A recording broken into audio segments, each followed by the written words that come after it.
This is A's Cast Live, your comprehensive look at the Oakland Athletics. And the pitch is swung on, hit the right field, hit deep. Whitefield going back at the track, over his head, and over the wall. Do you believe that? And 29 other MLB clubs. Ramirez with a drive to deep right, away back, goal! Go Hayes! Gets a bomb out there by the Rocks. And boy, oh boy, this third inning is now showtime. It is a Judgian blast. All rise. Here comes the judge. Join us as we take you inside the baseball universe, from humidors to spin rates to game-changing moments. We have you covered. Spend your afternoon with us next from the town, only on A's Cast Live. Here's Chris Townsend. You know, we're going to open the show today with, I think I made a bad call last night. I think the full rack of ribs to the fried Oreos was not a good call. You seemed like you guys enjoyed those fried Oreos. Like, it seemed like a good idea. Like, at the time, at the state I was in, fried Oreos seemed like a great idea. When's the last time you've been at a restaurant that had fried Oreos? Usually that's at, like, the county fair. Yeah, I don't think we get those at the Bay Area very often. You're not getting that in your normal San Francisco restaurant? I don't think we are. Seemed like a great idea at the time. And found out last night that wasn't a great idea. The worst call of Nashville right out of the gate. So, Bob Knight, so here's what we're dealing with this morning. Our guests were all getting hammered at the bar last night. Is that correct? Is that the scouting report? Sources say? Yeah, we did see them at the bar. So our guy Bob Nightengale was supposed to be here this morning at 9 a.m., and he was tipping them back still. I didn't see him drinking, but he was at the bar, but I did see Eno drinking. Oh, Eno, my God. So what happened to Eno? I don't know. I had a text, we'll just say early this morning, that said, can we move back to a later time? Oh, God bless him. This is the saddest part, of the winter meetings. San Diego, because the last two winter meetings have been in San Diego.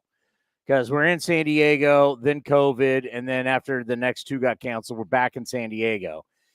It is clearly not as depressing as Nashville, because you're walking through now, and it's like a ghost town. It's like everybody's got luggage. Everybody's like, can't wait to get to the airport. The buzz is. Do you have? Can I give you my update from the winter meetings? Do you have it ready? Yeah. This is the official update from the winter meetings in Nashville.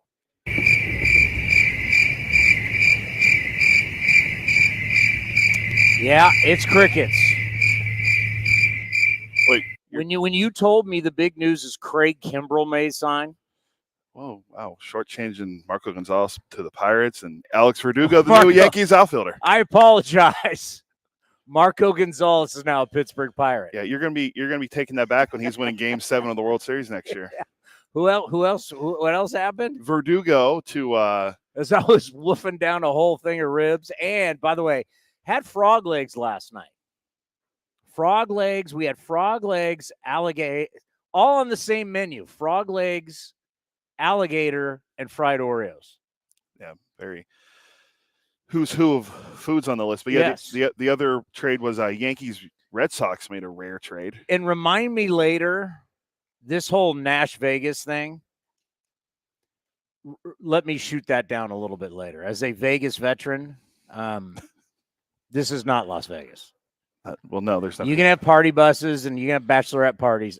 This is not Vegas. Well, there's no casinos really either. No, there is no fine dining. This is not Las Vegas. You got a bunch of I told you, it reminds me more of New Orleans. Yes, for sure. It's very more like it's a much nicer, cleaner, bigger New Orleans. Having been to New Orleans a lot. Yeah, I don't disagree. Love New Orleans. As a one-time New Orleans visitor. Love New Orleans. But the other big, it's not Vegas. You're telling me Yankees Red Sox trades don't get you going? Yes, go over that one. That was actually Yankees doing a deal because we know, like with Giants and A's hardly ever do deals. Two teams in the same market hardly do deals because you do not want to lose that deal because it's a bad look. But this is going to be a flipperoo. So Yankees and the Red Sox made a move, and this may finally get back to what I was saying. Stop telling me about Ohtani's affecting everything else. It shouldn't be affecting the Soto deal in some ways. And we're going to see that because if the Yankees are not in on Ohtani and the Padres obviously are not in on Ohtani, Red Sox have already said they're out. It shouldn't affect what they're doing. So what happened? So, by the way, you mentioned, never trading within the same market. Remember when the Cubs traded Quintana to the White Sox for Eloy and Dylan Cease? As our Cubs friends are. What about Sammy? Another one. But so the Yankees got outfielder Alex Verdugo, who, funny enough, Chaim Bloom in his first year as a chief CBO traded Mookie Betts for Alex Verdugo. So Craig Breslow, first winter meetings on the job, trades Verdugo to the Yankees for Greg Weissert, a reliever, Nicholas Judice, Judice, and pitcher Richard Fitz. We don't need to say what his nickname is like we were at dinner last night, but everyone else can play along at home with what the nickname for Don't Richard play is. along at home. Do not do it. Do not do it.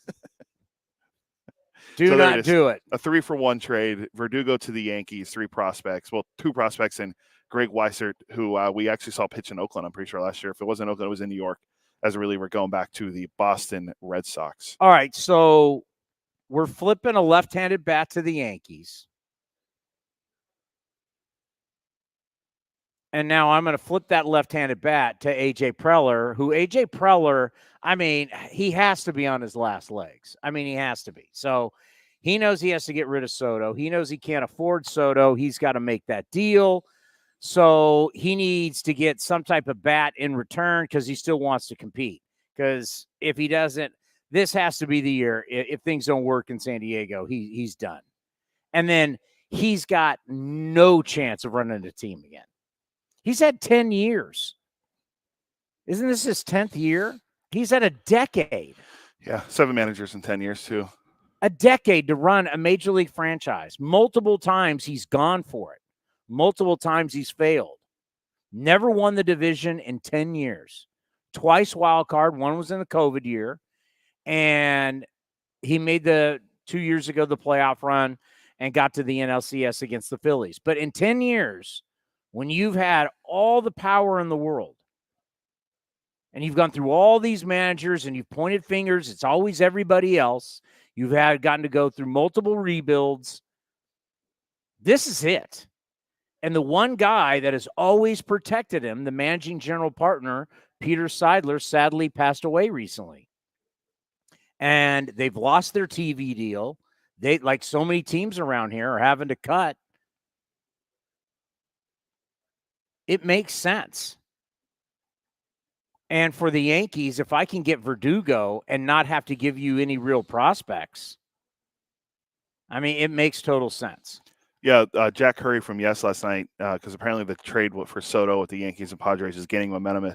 As reported on Hot Stove last night, Yankees intensified efforts to acquire Soto. Those talks have continued and a trade is likely. Keep an eye on King, meaning Michael King, and Lewis. I think it's Lewis Thorpe, and another prospect.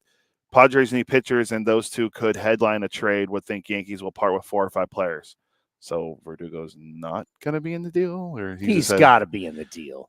So there's that. And then Jason Stark, right underneath it, Jason Stark from the Athletic, Hall of Famer, said that executives are now predicting that Yamamoto might get 10 years, $300 million.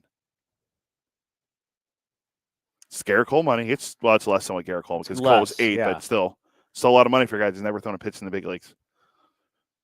Yeah, and throws every 6 days. It's a little different. Throws every 6 days. And the stuff, he's not a huge strikeout guy, right? I'm going to apologize. I didn't study that's just the things that I've seen. He's not Garrett Cole. No. There's not many guys like Garrett Cole. But well, there's not many guys who get $300 million contracts. A $300 million. But the thing that I would say, and I would go, well, I'm not going to hate on the deal. At least you're buying his prime. That is something that is so big. It's like, I'm not buying a 32-year-old, or I'm not buying a guy who's 30 and now I'm going to be paying 10 years till he's 40 years old. I'm buying this guy's prime. And I like the fact in some ways that he's only pitched once every 6 days. And then he hasn't logged maybe the innings that we've seen on certain guys. Yeah. I mean, anybody in free agency is a gamble. Everything's a gamble.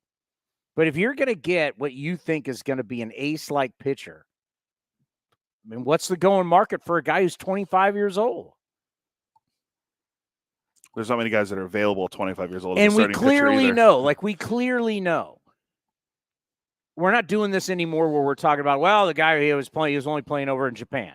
You know, we've been over there. Well, I've been over there twice and seen games. We've now seen the WBC. These guys are legit. Need more of them. So $300 million it doesn't shock me because he's got the leverage. Yeah. And negotiations are all about leverage. Do you have the leverage? Everybody is desperate. We are an industry starving for pitching. That's why our guys to the left here, the Cardinals, we had said, look what they've done. They've at least bought themselves a ton of innings. People need innings. They need somebody can get out there every 5 days and give them an opportunity.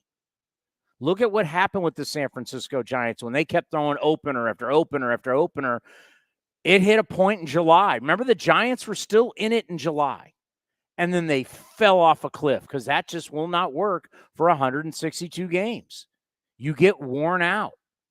And we had Bob Melvin on yesterday, and I was joking with him. Are you sure you're going to have starting pitchers? Now, obviously, my relationship with Bob, I can, all the years working with him, I can kid with him. But he knows what I'm talking about because he dealt with it when he was going against him with the Padres. You need somebody. You need some guys that can – and going back to Yamamoto, just like we talked about Ichiro and just like we're talking about Ohtani, when you bring over a Japanese star, we're talking about return on investment. That's international advertising money you're going to bring in. Let me tell you something. When this kid is going to start, hopefully every 5 days or whatever, you're making money. So it's different than signing like let's just say somebody from Latin America. You're not making money from Latin America. You bring a Japanese player, there's dollars connected to these guys. Like, can you imagine now in today's world if our old buddy Hideki Matsui, Godzilla, when he was starring with the Yankees, what it would have been like then? Or when Ichiro first came here? We've now learned to monetize him a little bit more. I mean, now monetizing Ohtani, everybody, like we try, A's fans, if you remember back when Ohtani steps to the plate as an Angel, all of a sudden we have Japanese advertising on the flipboard behind home plate because advertising agencies are coming to our salespeople and they're selling advertising. That's the bottom line. Ohtani makes you money. So you think about this kid, he's a star in Japan. He comes over here. What if he comes over here and wins a couple Cy Young awards? You don't think that's going to play big over in Japan? And you're selling that? I mean, he won 3 straight, the Japanese so league. So technically, I'd rather have that than somebody else. I'm talking myself into this going, well, $300 million, what am I going to make off this guy? If he's a stud for, let's say, 7 of the 10 years, there's going to be a return on investment there. Yeah, and that's why I think what he's still – they're saying it's the posting window's like 45 days, so we still have a couple more weeks at least until, maybe he signs or he, visits with teams. But I'm really curious to see if a team like the Yankees, if they acquire Soto, go after him, or the Giants could use it. That's the star power the Giants could use. I mean, I know everyone – put it this way. If I'm the Yankees, Juan Soto and Yamamoto is – I'd take that any day of the week over Shohei Ohtani. Not from a money standpoint. From a money standpoint, Ohtani's gold. I'm just talking about purely from a baseball standpoint. Yamamoto and Juan Soto, buying these two guys, one's 25, one's 24, versus Shohei Ohtani, all these years are going to be in his 30s. Can't even pitch next year. You don't even know what he's going to be able to do long-term from a pitching standpoint. We just talked about Mason Miller, and we got David Forst on today. Correct, at 11. So David Forst, because that's something that, we've talked about the whole, whether you're talking John Smoltz, you can go back to the great Raleigh Fingers. Remember, Raleigh Fingers was a starter. Taking these guys that it doesn't work as a starter, but man, you put them in the bullpen, they can be an absolute weapon. The A's just did it with A.J. Puck. But that might be the future for Shohei Ohtani. It might be the bullpen. So if you get Yamamoto and Juan Soto, and the thing about bringing Juan Soto in, let's face it, you bring Juan Soto in to play in New York. We got to get the swinging A's over here. How do we get that in the picture? How do we get that in the picture? All right, there we go. You get Juan Soto into New York.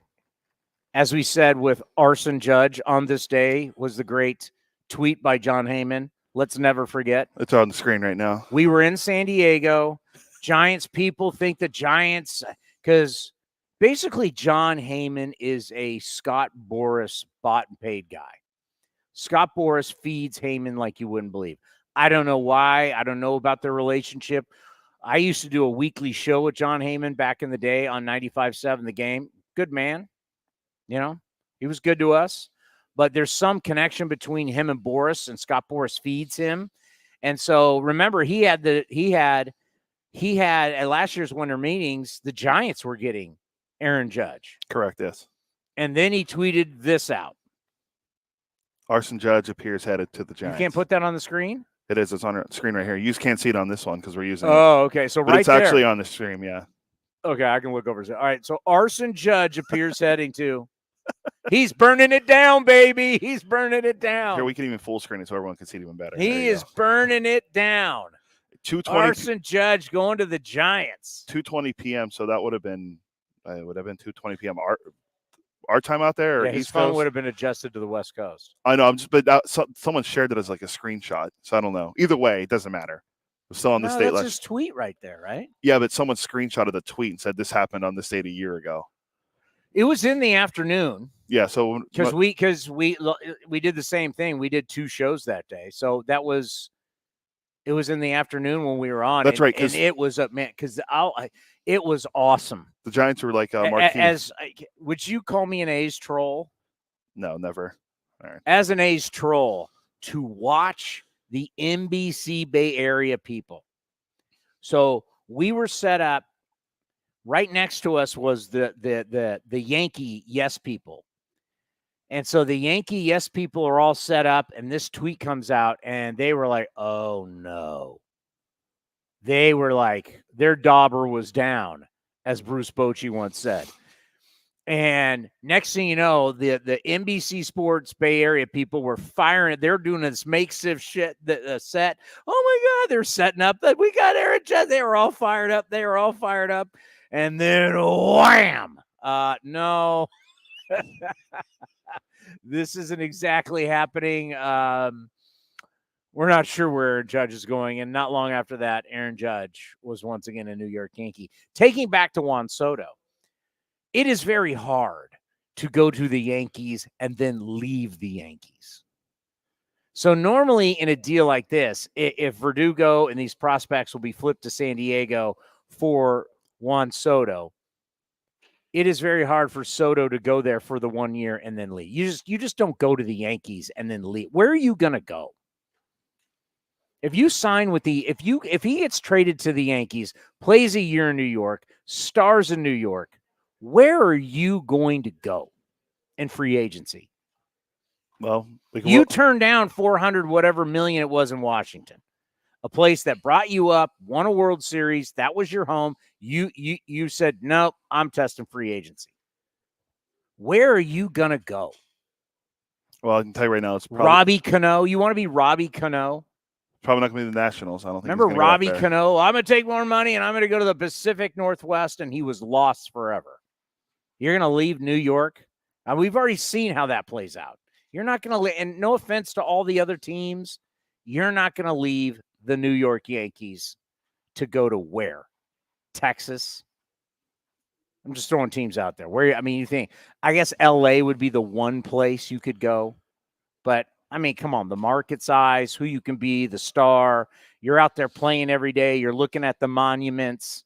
You're not leaving the Yankees. So getting Soto now, I see why getting him in now, not waiting to free agency. And I think actually for AJ Preller, it is not. I mean, he's desperate, but he's still trying to be relevant. He's still trying to think he's got a punchers. He still has in the West. The Dodgers will win the division again. They'll be 12 straight years in the playoffs, winning the division 11 out of 12. Dodgers will win the division again. So it's playing for the wild card. The Padres will still have a puncher's chance with what they have.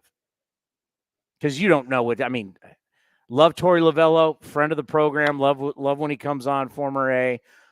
Will they be able to replicate what they did? The Giants, our friends at NBC, they've reported nothing. Zero. Farhan came down here, big ball and shot Colin like he's got this checkbook, and they're walking out of Nashville with nothing. Remember last year there with Arson Judge, whenever that found out that wasn't true, they were all Do you have my Carlos Correa? I do, yeah. This is the best. This is Carlos Correa. The San Francisco Giants think they had after they didn't get Aaron Judge last year. They put on Instagram this picture, and this is definitely market trolling. I know what I'm doing here. Look at this picture. This is Carlos Correa in a Giants uniform with Christmas lights around his neck. It's the Giants holiday pack, 3-game pack starting at $24. Giants tickets for Christmas. We got Carlos Correa. How'd that last? Did that post on Instagram age well? No. Who had a better career? Correa as a Giant or Marco Gonzalez as a Brave? Do they? Oh, I think without a doubt, Carlos Correa as a Giant had a much better career. Yeah. Did they both? They went back and forth, and remember they kept going over the X-rays, and everybody's like, "Wait a minute, that injury's from like how many years ago?" Did Correa get a tribute video from the Giants, or thank you for them? Thank you. Thanks for. I mean, in the end, it's probably going to be the greatest thing that's ever happened to the Giants. The Correa thing is just well. The worst part about the Correa deal was when the Giants went. Did the Minnesota come here, or did they go to Minnesota? I think. Well, actually, they'd both go, but Giants went to Minnesota, and Correa had that interview where he said, "No, I'm really happy with my contract. I probably will only play 6 more years anyway." Well, wait a minute. We signed you to like a 13-year deal, and you're saying you wouldn't even want to play that long? That's unbelievable. Yeah, and he got hurt again at the end of last year, too. The Twins. Well, he came back for the postseason, right? Yeah. But still, I mean, he still got hurt again. Well, he had one of the greatest plays in the postseason when they picked up Vladimir Guerrero Jr. Yeah. And that's where you look at Carlos Correa and you go, that's what you're paying for. You're paying for that high level. I mean, that's the bottom line. But the Christmas Carlos Correa Giant 3-pack of tickets is the best. How many people bought those? How many Giants fans bought the Carlos Correa 3-pack? I don't know. My Giants friends are cheap.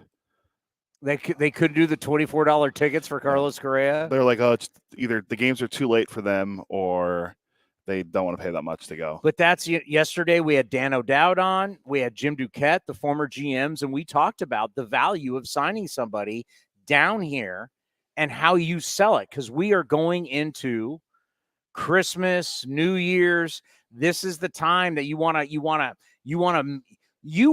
come out of the winter meetings with something that you can sell heading into what we call our winter, and you're selling that, like you're selling the Christmas or the New Year packs, and you're selling tickets, and you're getting the fan base fired up.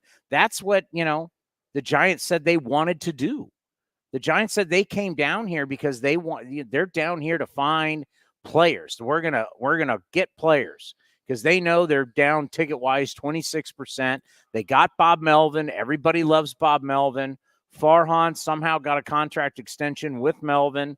But this is the time where you sign somebody and it's like, this is great. Look what we got. And then you're heading that momentum into spring training.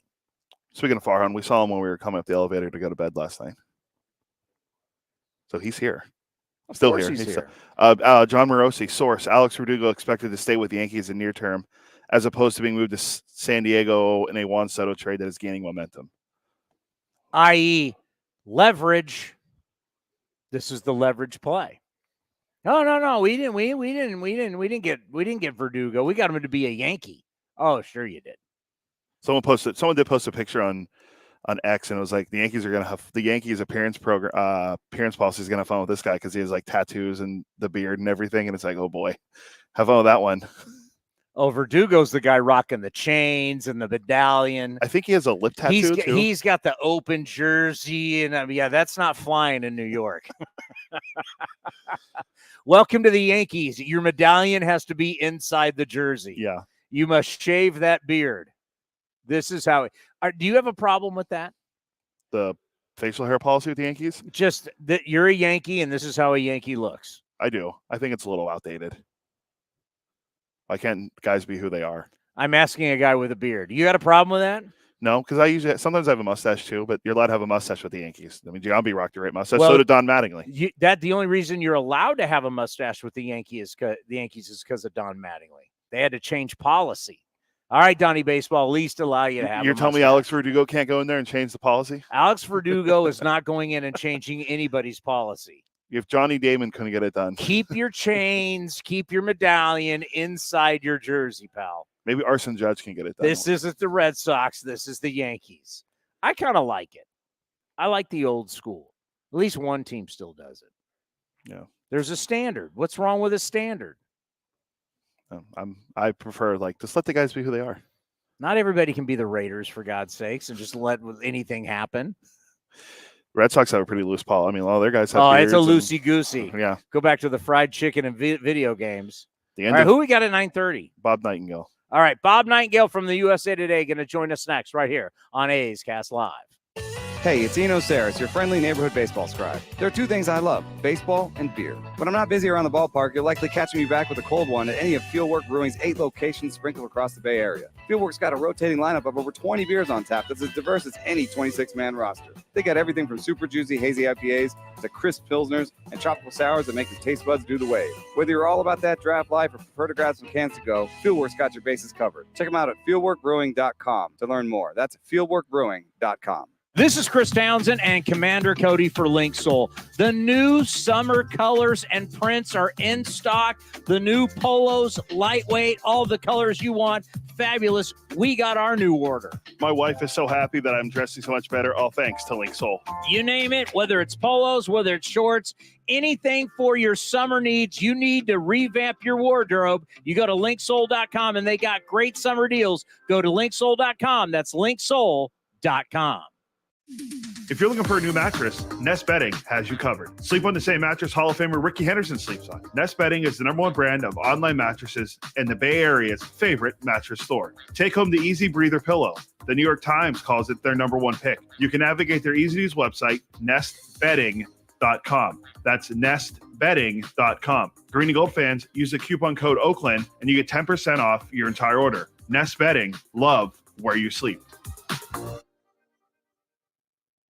Thanks to the Xfinity 10G network, my little brother's friends won't leave our house. When I was their age, internet with basically no interruptions was a pipe dream. You sound like my grandpa. Now through December 21st, new customers can get 1.2 gigabit internet for $25 a month for 2 years with no annual contract and Wi-Fi equipment included when you add Xfinity Mobile with unlimited data at regular rates. Switch today. Requires paperless bill and autopay with stored bank account. Restrictions apply. Taxes and fees extra. Xfinity Mobile requires Xfinity internet. After promo, regular rates apply to internet service and Wi-Fi equipment. Actual speeds vary.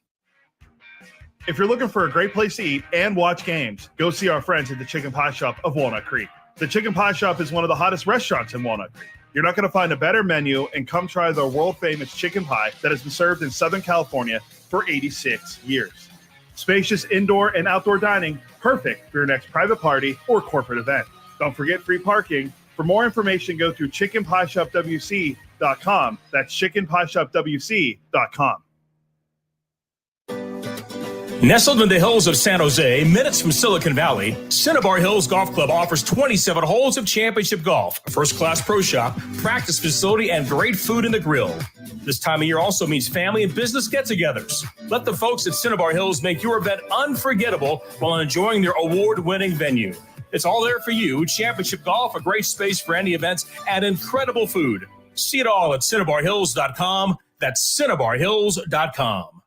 And the underdogs Oakland Athletics win their first championship since they were in Philadelphia in 1930. Hi, I'm Raleigh Fingers, Hall of Famer, three-time World Series champion with the Oakland A's and World Series MVP. Winning takes teamwork, skill, and heart. So when you need an ace for a personal injury lawyer that will win you the game, go with the winning team. Call Venardi Zerata at 833-VZ-FOR-ME or go to vzlawfirm.com. Venardi Serrata, the official injury law firm of the Oakland A's. Like sports, business is about winning.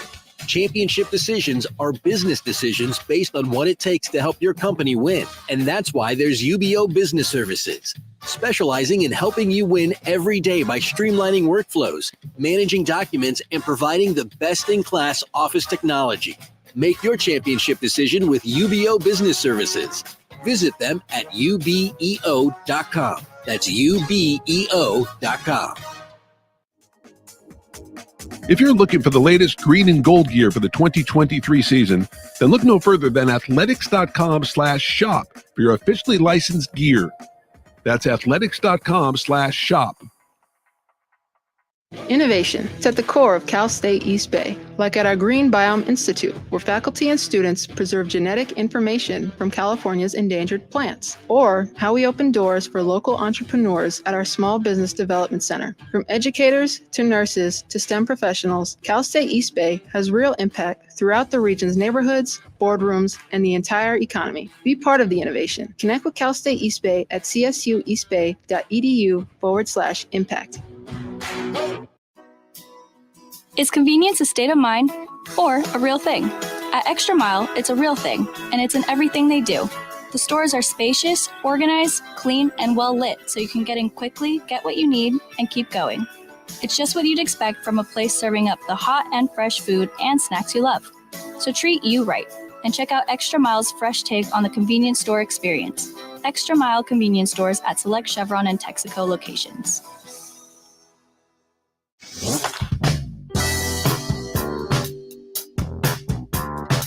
A's first base coach Bobby Crosby was on A's Cast Live and discussed what he learned as a coach in the A's minor league system. I think I have a pretty good grasp on the guys inside and out, just kind of know what makes them tick. And I'm sure, and when everything I heard about Bob as a manager, that's what the players loved him. And the players can see through somebody who's fake, someone who cares about themselves and doesn't care about them as a person. The playing side is great. You're going to help a guy out. But, yeah, I mean, guys come in and talk to me about what's going on personally, what's going on in their life. And a lot of times I know already. I kind of dive into that side with them. And I consider a lot of my friends, there's a line there where they know it's Manager Bob, but it's also, I'm talking about myself, Manager Bobby. And then also, when it's time to play, it's time to play. But outside of that, I'll hang out with them all. I'll enjoy time with them and really get to know them. They know, I believe they know that I truly care about them as a person. And if baseball's their passion, which it is for most of them, that's what I really try to dive in on. How can I help them get to their goals to get into the big league? So yeah, but it's more than just writing the lineup out. It's really diving into who the person is and what makes that person tick. You can watch the full interview at youtube.com/athletics or listen at athletics.com/A'sCast.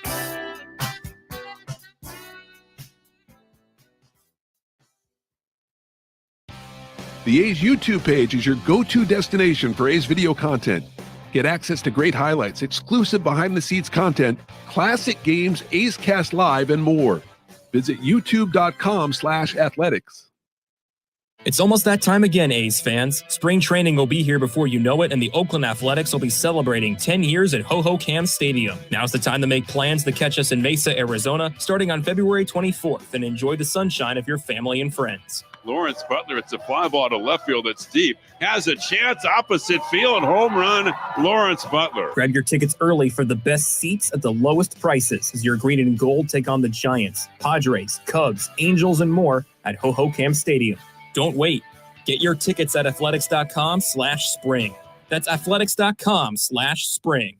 Hey, A's fans. You know that running your own business is a slugfest every day. That's why businesses have been counting on Mechanics Bank since 1905. From operating lines of credit to equipment and real estate loans, they can help build your lineup to meet today's challenges and prepare for tomorrow's opportunities. Stop by your local branch or visit mechanicsbank.com today. Mechanics Bank, the official East Bay bank of the Oakland A's. Member FDIC and equal housing lender. All loans subject to program eligibility and credit approval.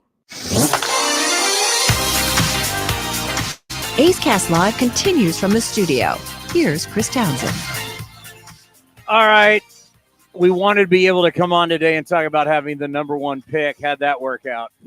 Not great. Dave Stewart failed. We got the 4th pick in the draft. And what sucks even more about it. Sorry. Okay. Here's the thing. So, obviously, the 3 teams had a 16.6% chance to get the first pick in the draft, right? 18.3. 18.3? Yeah. Even worse. And we got the 4th pick? That is correct. Now, here's what's scandalous. You knew about this before the event happened. How did you know? Who, me? Yeah. I heard from a source. You don't reveal sources. So you had a source that before the event happened, live on MLB Network, that you knew we were getting the 4th pick. No, he just said we weren't getting the first pick. How would this person know? Don't know. Didn't ask. This is like Patrick Ewing in New York at with the frozen envelope. Like, how did the Knicks get Patrick Ewing? So, this is awful. Do you know who got the first pick? I don't even want to know. What does it matter? The Cleveland Guardians, who I'm pretty sure finished with a winning record last year. Right? Did the Guardians have a winning record last year? I thought they might have. Right around 500. I'm going to say no. Cleveland Guardians on the 76 and 86. Okay. Yeah, no. All right. It was the Guardians, the Reds, and I forget about the. How do we get 4th? And what makes it worse is we can't have a lottery pick next year. Yeah. Since we got the revenue sharing, right? Because we're in the lottery. We got lottery the last 2 years. We have to, with the highest we can get is 10th. Just because we've been in the lottery. I think it has something to do with revenue sharing. That's all right. Cleveland's going to get the next Brian Taylor. They're not getting the next Ken Griffey Jr. Oh, wow. Not everybody's Chipper Jones. Tough beat voter. That is the bad beat right there. 2 years in a row. 2 years in a row, we could have the number one pick. We get the 6th and the 4th. Yeah, teams that receive revenue sharing payouts can't receive a lottery pick for more than 2 years in a row. That's, oh my God. That's under the new rules. But you still can get a great Hall of Fame player. Correct, yeah. I mean, we were talking about the very first original draft. Would you rather have Rick Monday, who the A's took number 1, or would you rather have Johnny Bench? Nolan Ryan. I think Tom Seaver in that draft? Tom Seaver in 1965. The next year, Reggie, he went number 2 to the Kansas City Athletics. Let's just see some of the guys drafted in there. Obviously, we know Ray Fosse. Raymond Fosse at number 7. Let's see who else is in here. The one later. Bench was a 2nd rounder.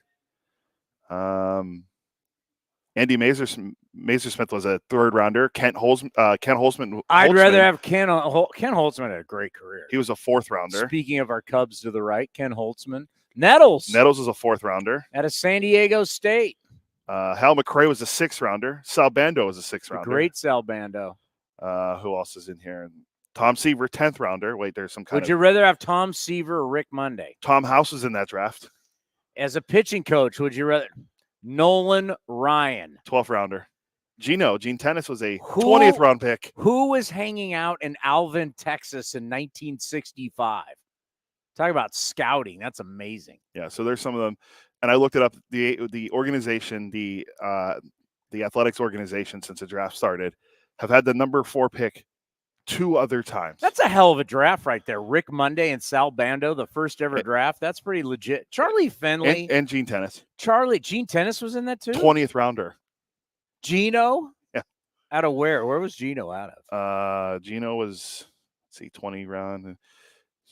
He was drafted as a shortstop out of Ohio. He ended up being a catcher and a first baseman. I don't know who was looking at Gene Tennis. I like him at short. What? You like this guy?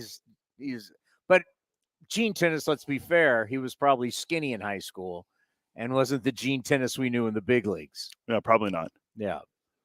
But, I mean, that's a hell of a draft. I mean, Charlie Finley, as crazy as he was, the man was brilliant. The man ran an organization in a different part. Speaking of Chicago, Charlie Finley was in Chicago. He ran the A's, won 3 straight World Series running the team from Chicago. It's insane. So Charlie Finley's first draft, he gets his first 2 drafts, because second draft he gets Reggie Jackson. Yeah, who went number 2? Steve. So Chilcott Rick Monday, Sal Bando, Gene Tennis.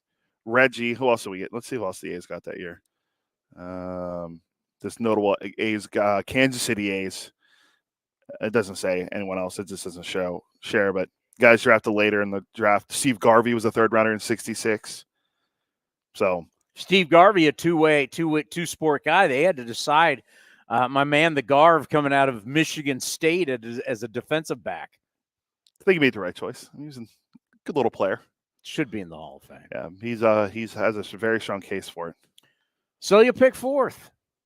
And trust me, a lot of great players have been not the actual first pick overall in the draft. Yeah.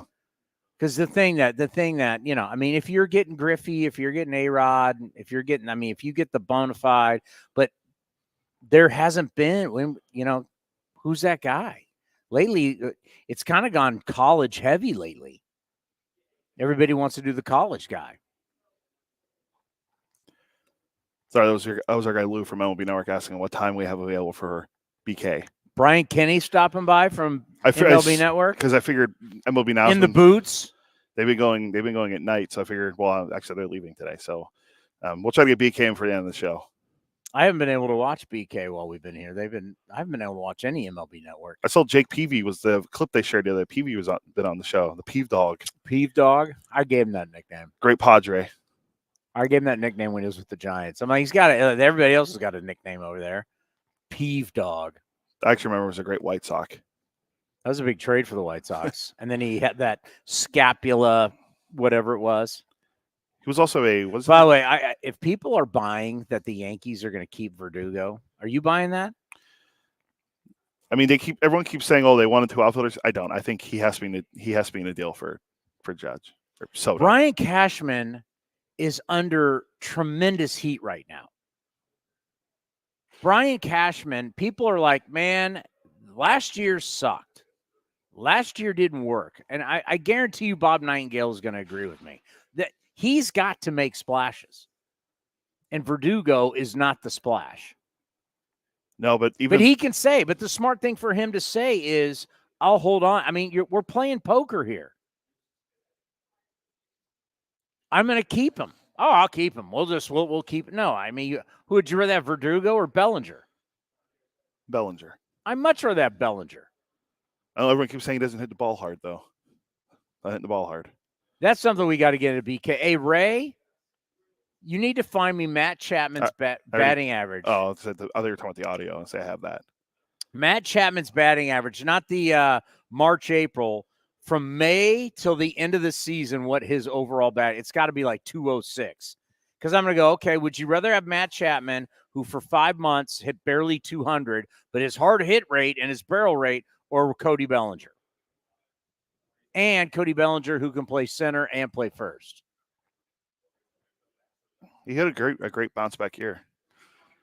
Oh, we got all the managers. The manager's picture is this morning. Aaron Boone's walking by right here. Yeah, that's right. So we'll see. We'll probably see Kotz walking by at some point. I have pictures that I want to show you of. Yeah, I think I have them. Aaron Boone's job as he's walking by. I know we just can't grab him, but Aaron Boone, my God, what we saw yesterday was unbelievable. Aaron Boone has the biggest press conference. So right next to us, they have 2 stations set up, and they run a manager. They have them on the back of our press passes. They just run them at the same. They have two going at the same time. So to start it out yesterday at 2:00 Central Time, David Bell and Torey Lovello, and it just goes boom, boom, boom, boom. There's two going at each time. So there's no question. Nobody has the amount of people around him that Aaron Boone had.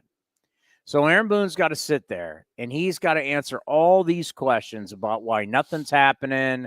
He's got to answer all the questions. So he gets to, how long were they? Were they 30 minutes? It was like it was supposed to be like 20 or 25 minutes. His goes on for over 30 minutes. So he's got to deal with so they have rows of three. I'm looking at it right now. It's almost like we could turn the camera, but we can't. But there's 3 rows of chairs. And most of these managers, just about every chair's taken, some not. Cameras behind. Everybody's getting a little bit of coverage. Aaron Boone's got it's like this massive wall of people around him. Like you can't even see him. And the funny thing was, and I took the picture of Bochy. Bochy was right after Aaron Boone. Bochy sits down. Not all the seats are taken. There you go. Got a full screen right there. Not all the seats are taken. That's Bruce Bochy. Then here's what you're talking about with Aaron Boone. This is Aaron Boone. This is the post press conference. So after Aaron Boone has all those people, he then has to do a second with everybody who now wants a one-on-one. Bob, go ahead. Oh, he's in. Yeah. And Aaron, we're actually talking about you right now, about how you're the only guy that has to do this massive press conference. And then after, you have to do a post-press conference. Nobody deals with that. God bless you. Just having a little conversation with the manager of the Yankees. New friend now. No, I actually had Aaron Boone a couple times when he was on ESPN, but that was a long time ago. I doubt he may remember the Coliseum. This guy right here, I've been telling everybody, out of all the insiders, out of all the people, I've been having Bob Nightengale on whether it was KMBR, 95.7 The Game, for literally over 25 years. You've been joining me on programs all over the Bay Area. How are you? Good. My pleasure. What the hell's going on? We've come to Nashville and nothing's happening. Before we came to Nashville, GMs had pretty much said, hey, nothing's going to happen there. Beware. It's just, it's early. As they remind you, the World Series ended 5 weeks ago. We still got 2 months of an off season left. So it's just 3 days of the winter. And they said it's just too early for things to happen. Would you like kind of what we see in the NFL and the NBA, where you have a free agency period, where free agency starts? So when that one day hits, everybody, the media, everybody like yourself can write about it, cover it. We can cover it. And there's big buzz around, hey, this is when free agency starts. Or do you like how we have it now? No, I wish it was more compact for sure. I mean, otherwise, like you said, we've been here I've been here since Saturday. We go home, then you're going to be having dinner, some story breaks. You're going to be having, sitting down for Christmas and opening your presents, stories break. So it just goes on all winter. New Year's Eve. It's like there's no. You're always on. You're like a doctor. You're always on call. Right. But it just, even when you look at the trade deadline, I mean, people can make trades all summer long, but everybody waits the last 4 or 5 hours on August 1st, when whatever the deadline is. It's like you need a deadline for anybody to react. I need a deadline for me to write stories. I mean, obviously, Ohtani he's taking over the meetings, and we understand why. But I've said, listen, there's only a couple teams in on this, so this should not be affecting everybody else. I was not buying that. I personally believe, and we're lucky that our cable deal is not affected right now. But I look at all these other teams. I think the cable deals and either you're losing it completely or you're losing money. But really, cable deals, and Manfred told us last year how this is changing. This is going to be the new world. The RSNs are dying. Baseball's got to figure out another way. We could talk about that at another time. But to me, the reason why we've kind of been frozen here has been people either don't have the money in TV anymore, or they're worried about their TV money. Yeah, there's certainly a worry. I mean, last year those teams were able to get 80% of their money back. This year, there's no guarantee of that. Maybe it's 50%, 40%. There's not much great available talent. So a lot of the agents are asking for the moon. Cody Bellinger is asking for $250 million. Ooh. So people are waiting for the price tags to drop down on all these guys, whether it's Blake Snell. But I agree with you, Chris. I mean, and people are blaming Ohtani. It's not holding up the market. I mean, it's only 5 teams involved in this thing. So Yankees, Red Sox make the deal. Verdugo goes to the Yankees. I'm not buying, just seeing what we see with the New York media. Seeing Cashman at the GM meetings seem very irritated. He did not like the criticism. He has not liked it. I understand. I don't think Verdugo is going to be the big prize for the New York Yankees, No. right? I'm playing. If I'm me, I'm playing poker, and I'm like, of course I'll keep him. I'll keep him forever. I mean, this is AJ Preller's desperate. He's got to get rid of Soto. He's got to cut the money. Jake Cronenworth is now being rumored out there to be out there because they got to get rid of that deal. Peter Seidler, who protected AJ Preller for all these years and gave him the big checkbook, unfortunately passed away. I think this is poker, and Juan Soto at some point will be a Yankee. Well, they need 2 outfielders, so I think they keep Verdugo, but add Soto too. Really? You don't Yeah. think Verdugo will be in the deal? No, I don't think. I don't think the Padres want him. I mean, he's still going to make about $9 million and just a 1-year deal, and that's not what they're looking for. They need pitching. They're desperate for pitching, so the Yankees will send them a bunch of pitching prospects and go from that. But they need 2 outfielders, so Verdugo's one, and Juan Soto should be the other. Do you think Juan Soto definitely ends up in New York? I think 90%. The only other place I could see him, not 2 other places, would be Toronto. If they don't get Ohtani, they're desperate too. Possibly Seattle, because they've been cutting payroll to do something, but maybe not as big as Soto. But Soto to the Yankees makes the most sense. Yeah, Toronto is so interesting because they are flush with cash, right? And they want to make money, and they're looking to make big deals. They need to sell tickets too. They just spent $300 million refurbishing that place, and those prime tickets are all available. They need a big prize up there, and they've been kind of underachieving. They got more talent than anybody in that AL East, and it hasn't shown. You got 2 more years before Guerrero and Bichette are free agents, then that window may dry up. Yeah, that's 2 straight years again getting bounced in the playoffs, and this past year getting bounced by the Twins. It was an ugly look. Yeah, they just not play well at all, and kind of barely scraped in to get to the postseason. The pitching let them down. They got a lot of star players, but I'm not saying they're underachieving like the Padres were, but they're one of the top 5 underachieving teams last year. Yamamoto, 25 years old. What a time to be a free agent. 25, coming over to the United States. And we've learned so much about how we can monetize these Japanese players. Not only are they going to make you money domestically, you're going to make international money. So whatever that big figure is, I look like, man, if he signs a 10-year deal and let's say he's really good for 7 of those years, you're going to be making international dollars off a guy like this. So what are you hearing on this 25-year-old right-hander? Well, I think it's only going to be 2 cities. He's either New York or LA. He wants a spotlight. He loves fashion. He wants the attention. He's opposite Ohtani. I mean, he'll want to go whining and dining and stuff. So Ohtani doesn't even want you to know the name of his dog. I mean, what a weird guy. I think he just got the dog, so he may not even know the name himself yet. But this kid wants to be prime time. Yeah. So, I mean, obviously Steve Cohen's got more money than anybody. But, do you want the Yankee pinstripes? There's a big difference, too, between Yankees and Mets, just like, Angels, Dodgers, White Sox, Cubs. A's, Giants, we get it. Yeah. And, I think if it doesn't go to the Yankees, the Dodgers. I'm not going to rule out the Mets if they throw out a crazy number at them. But it seems like he's got the Yankees written all over him. Man, if you're able to get Soto and Yamamoto in one off season for the Yankees, Cashman's kind of back on top. They need that. I mean, they're all over cash for the first time in 25 years. Not the first time, but the hardest time for sure. And they need to make a splash. Toronto does too. There's some desperate people out there. Dodgers want to make a splash. They've been running with the division. It's not, good enough. Only had 1 playoff win the last 2 years. If you had a comp for Yamamoto, because he's not a big guy, right-handed. I mean, that's the thing. It's like you see the video, and everybody looks great on video. Hell, you could take my old college video, and I might look like I'm a prospect. You can make anybody look good, right? So, like, who would be the comp for Yamamoto? Who would you say he pitches like? What have you heard? Yeah, I mean, he's absolutely, a lot of talent. He's not. I'm not saying he's Garrett Cole or something like that. A frontline starter.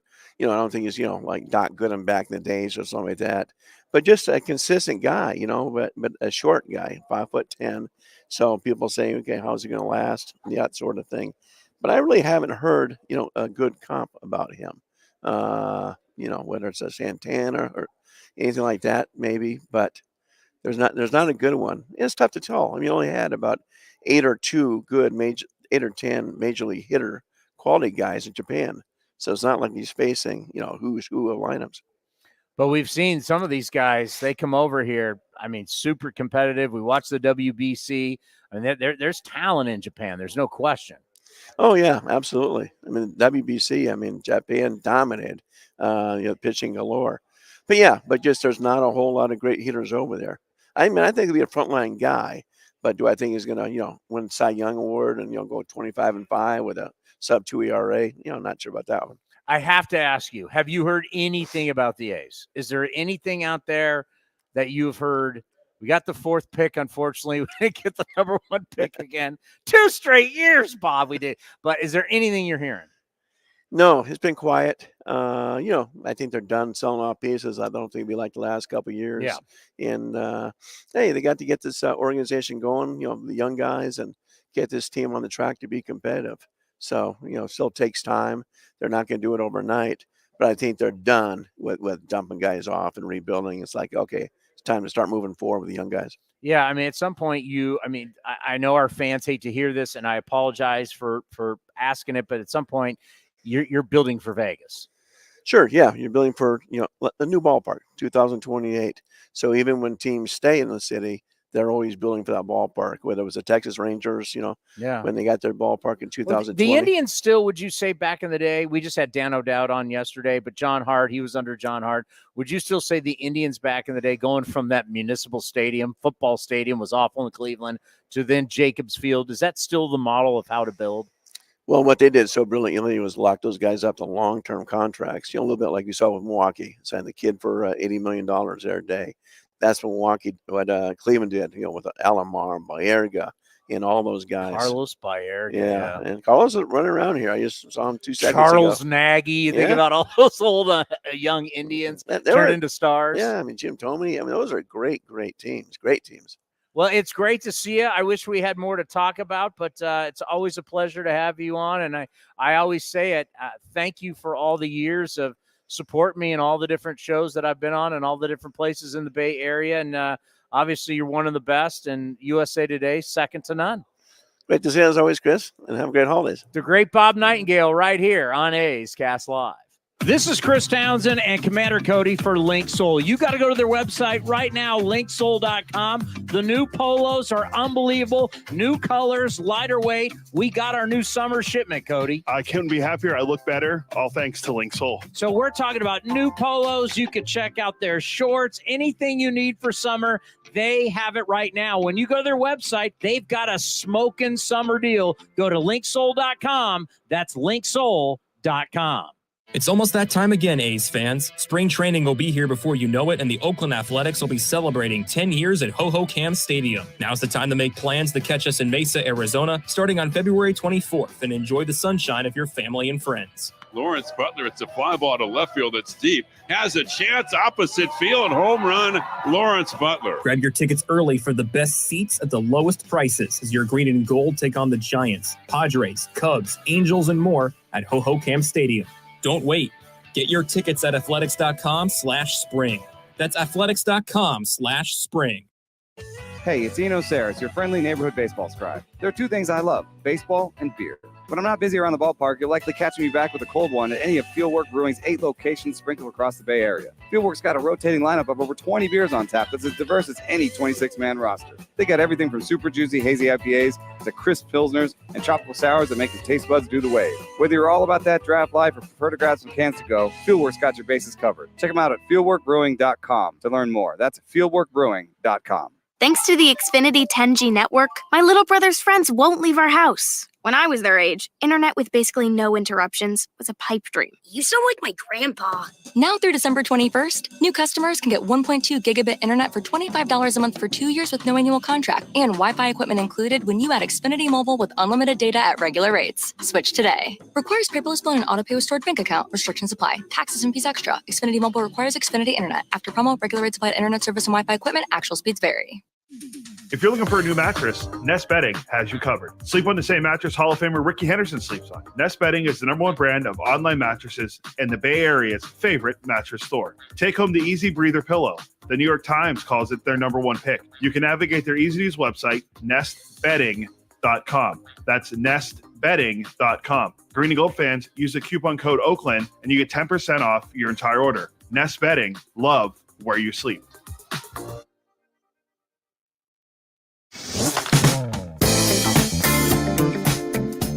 Former Rookie of the Year and A's first base coach Bobby Crosby joined A's Cast Live to talk about his growth as a manager at Midland. I wouldn't say there's a lot except for just learning the game more. I mean, there's always different personalities that you're going to get. You talked about Wash.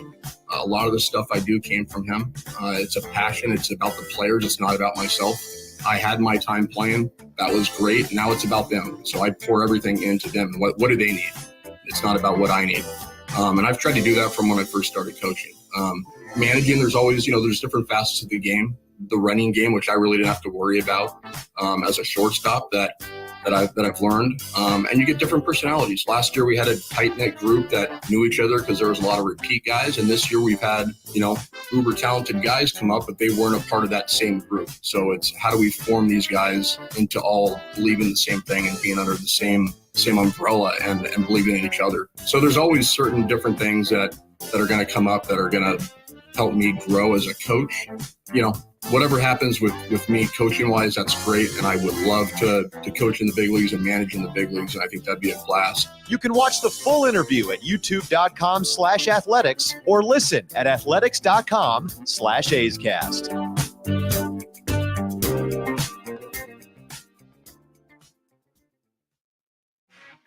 This is Chris Townsend, and if you're looking for a great place to eat and watch games, go see my friends at the Chicken Pie Shop at Walnut Creek. The Chicken Pie Shop is one of the hottest restaurants in Walnut Creek. You're not going to find a better menu, and come try their world-famous chicken pie that has been served in Southern California for 86 years. Spacious indoor and outdoor dining, perfect for your next private party or corporate event. Don't forget free parking. For more information, go to chickenpieshopwc.com. That's chickenpieshopwc.com.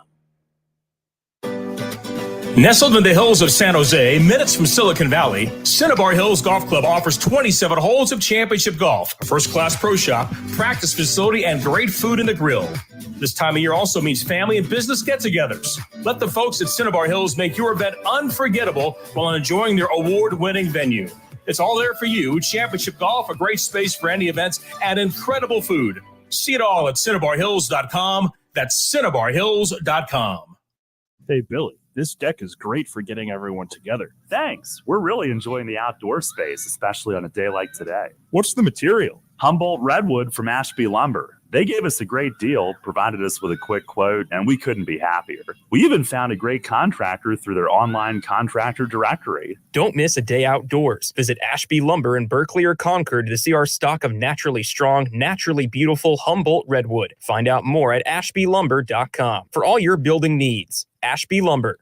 Innovation is at the core of Cal State East Bay, like at our Green Biome Institute, where faculty and students preserve genetic information from California's endangered plants, or how we open doors for local entrepreneurs at our Small Business Development Center. From educators to nurses to STEM professionals, Cal State East Bay has real impact throughout the region's neighborhoods, boardrooms, and the entire economy. Be part of the innovation. Connect with Cal State East Bay at csueastbay.edu/impact.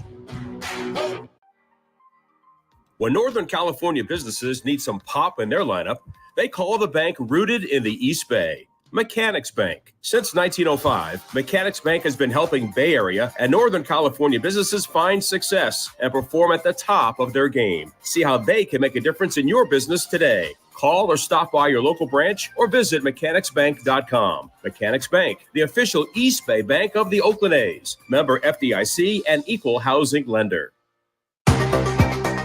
Unlock offers and receive exclusive in-game features by downloading the MLB Ballpark app for iPhone and Android today. Plus, get the latest information on game times, schedules, and more.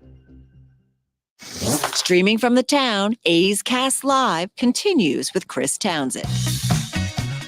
Have I ever mentioned your windscreen? Oh, gonna need that. Have you ever seen this book? I've seen that. I've seen it on your show. Yeah, I got this book. You got the book. And then I stole the book from Cody. A Fan's Guide to Baseball Analytics. Anthony Castrovince. Why War, Whip, and it all matters. Yeah, it does. More than ever. You did this book when? And I brought it because I knew you were coming on the show. It came out very conveniently in May of 2020 when there's no baseball happening. But I have to say it holds up because these concepts are general enough that this is the way the game has trended for a long time and have become more and more in vogue every year. I mean, you go to a major league game, you look up on the scoreboard. These are some of the numbers you're seeing now. It's pretty interesting. Just that small little development there just shows how much analytics have overtaken the game. And so it's just written from the perspective of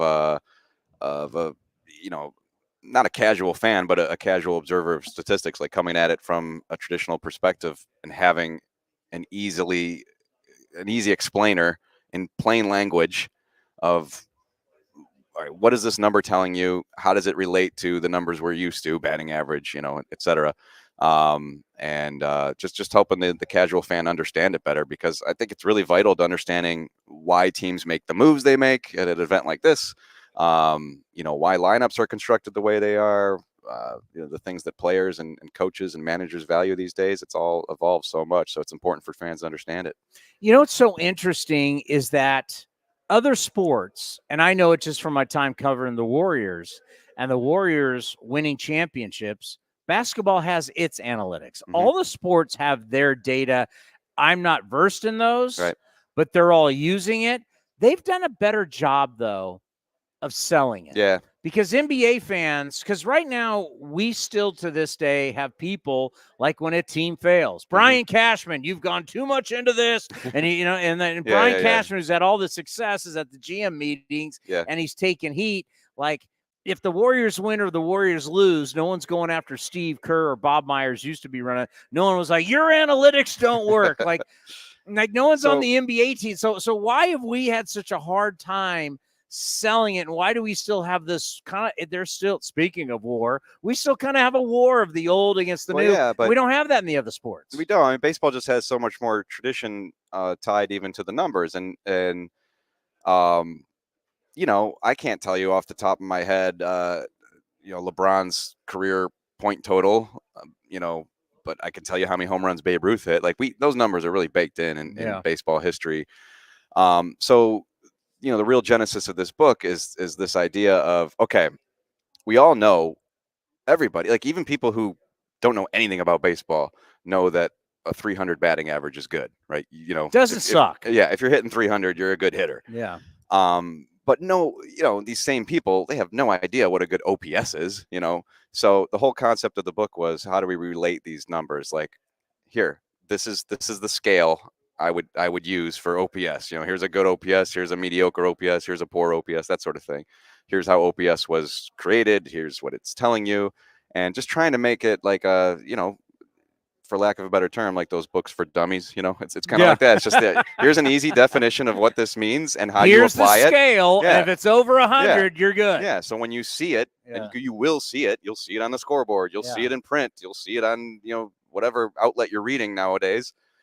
This is what it means. This is what it's telling you. So it's a different conversation than what you're talking about with Brian Cashman, because that is how teams are using analytics to manage a game, manage a roster, etc. This is more just, this is what these numbers that you're going to see cited everywhere, this is what they mean. How do you think about when we talk about building the rosters right now? It's kind of like a freeze what we got going here. And we've talked a lot with a lot of people about, obviously, the RSNs and the money, and it's just not a lot of activity Did you expect that coming to Nashville? No, I mean, I was hoping and even selling it as, I mean, this did have the potential to be a banger of winter meetings and be an all-timer. You had Ohtani, Yamamoto, And that Soto, that was not unrealistic. I mean, Yamamoto, we know he's not meeting with teams till after this, but the Soto talks were progressed enough that a deal, and it could still come down before we leave here. And the Ohtani stuff is, we know now, quite a few meetings have happened, in the days leading up to this event. So it was not out of the realm of possibility. It's just, it's all a matter of timing. And, there's the RSN stuff that affects a good number of teams, but the bigger issue as it pertains to just, the top end of free agency is we have a generational talent who's entering his age 25 season on a Hall of Fame trajectory, who's about to be traded for the second time in a year and a half. Isn't it crazy? Yeah, in a thin position player market. So he's definitely gumming up the works. And we have a freak of nature two-way player who's about to, reset all free agent parameters. He's pretty much holding things up too. So, once those two dominoes fall, we can move on with our lives. How do you think Juan Soto ages? I think he'll age very well. I mean, that skill set is so, the bat to ball, the pitch recognition. I still think there's more power than we've seen, like more consistent power. Yeah. But whether or not that's the case, I mean, it's those Ted Williams comparisons are not far off, and you can use the numbers in this book to make those comparisons where it is just a very rare tool to the level at that age. I mean, you think about it, Josh Young was on the world champion Rangers and had a strong rookie season for them. He's older than Juan Soto, I believe, or 8 months younger, or 8 months older. It's He's a little bit older. A little bit older, 8 months older, I think. We take for granted because Juan Soto, came on the scene and helped the Nationals to a World Series title 4 years ago. But he's still incredibly young and has accomplished so much. And I equate it to when we were in this building in 2007. Miguel Cabrera traded from the Marlins to the Tigers right in this building, and the Tigers got Cabrera, who, had some question marks attached to him with the body and whatnot, but he's clear Hall of Famer now. He was on kind of that track, and Juan Soto is on that track. He's going to be 25 years old next season. Yeah, for Juan Soto, could you see him in it? Because I look at, if he goes to New York, it's Robinson Cano's the one guy that left New York, and it did not work out well. Right. So it's like, is it get him in, and then you think that, okay, we'll sign him then? That's got to be. Well, a lot of people say, he's a Scott Boras client, so he's not going to sign. Well, that's not 100% true. Scott Boras has had clients who have signed. I like it here. I want to be. Yeah, here. And if the fit is there and the money is there, and it can be. That's such a no-brainer. It's like, we went in this winter like, okay, when is the Juan Soto the Yankees trade happening? And maybe it'll happen today for all we know, but that's such a perfect fit for what they need. I will say the only imperfection about it is, they need more than just Juan Soto at this stage. I think they proved that this past season. But I know some people would advocate that they not, dole out the prospects or the trade capital it'll take to land him, knowing that he'll be a free agent in a year. But there is so much value to getting a guy in, get him there, get him familiar, get him comfortable. The fact that the Angels are still in on the Ohtani Derby says a lot, right, about player comfort. Like, you would think on the surface they did not win with Ohtani. He wants to win. Like, that must be over. But no, I mean, player comfort is a big deal.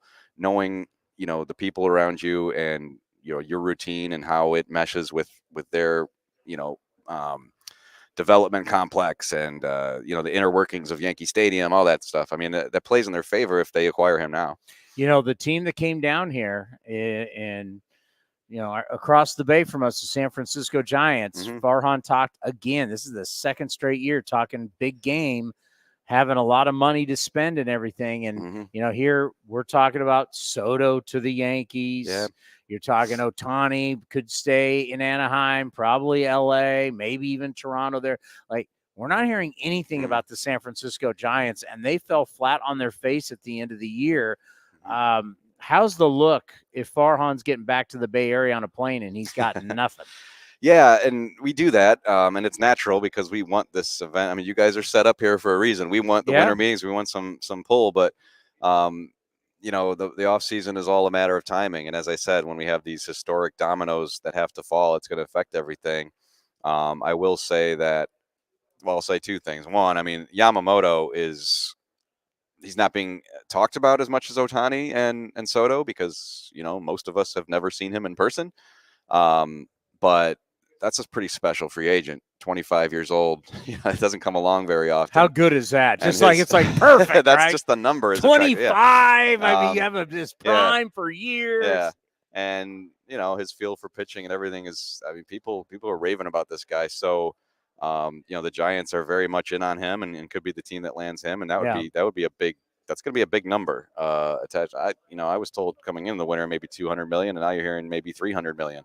So that's a crazy market in and of itself. But the Giants have money to spend in a market where outside of the names we've mentioned, how much how much do you want to invest in this particular free agent market? It's definitely thinner than last year. So there's so many, free agency is so much about timing, and it's hard to it's hard to build a club that way.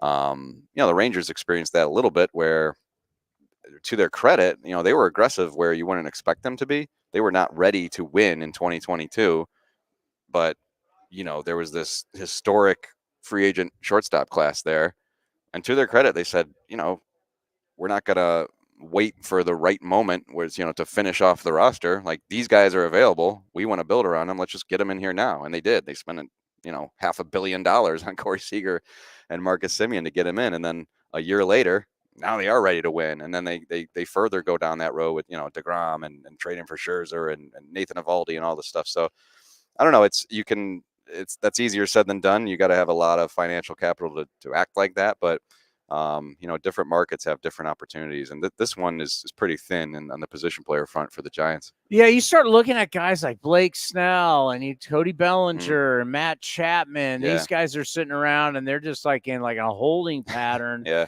Once it frees up, I mean, everybody, this whole thing, Bellinger doesn't hit the ball hard enough, but then people love how hard that Chapman hits the ball, but yet Chapman can't hit a buck. We know that. If you can combine the two players into one specimen. I mean, have you looked? I mean, I hit a buck 67 the last month. Yeah. September hit a buck 97. I mean, it was rough. Yeah. I mean, you can barrel rate me in hard hit percentage all you want. I watch the player every day.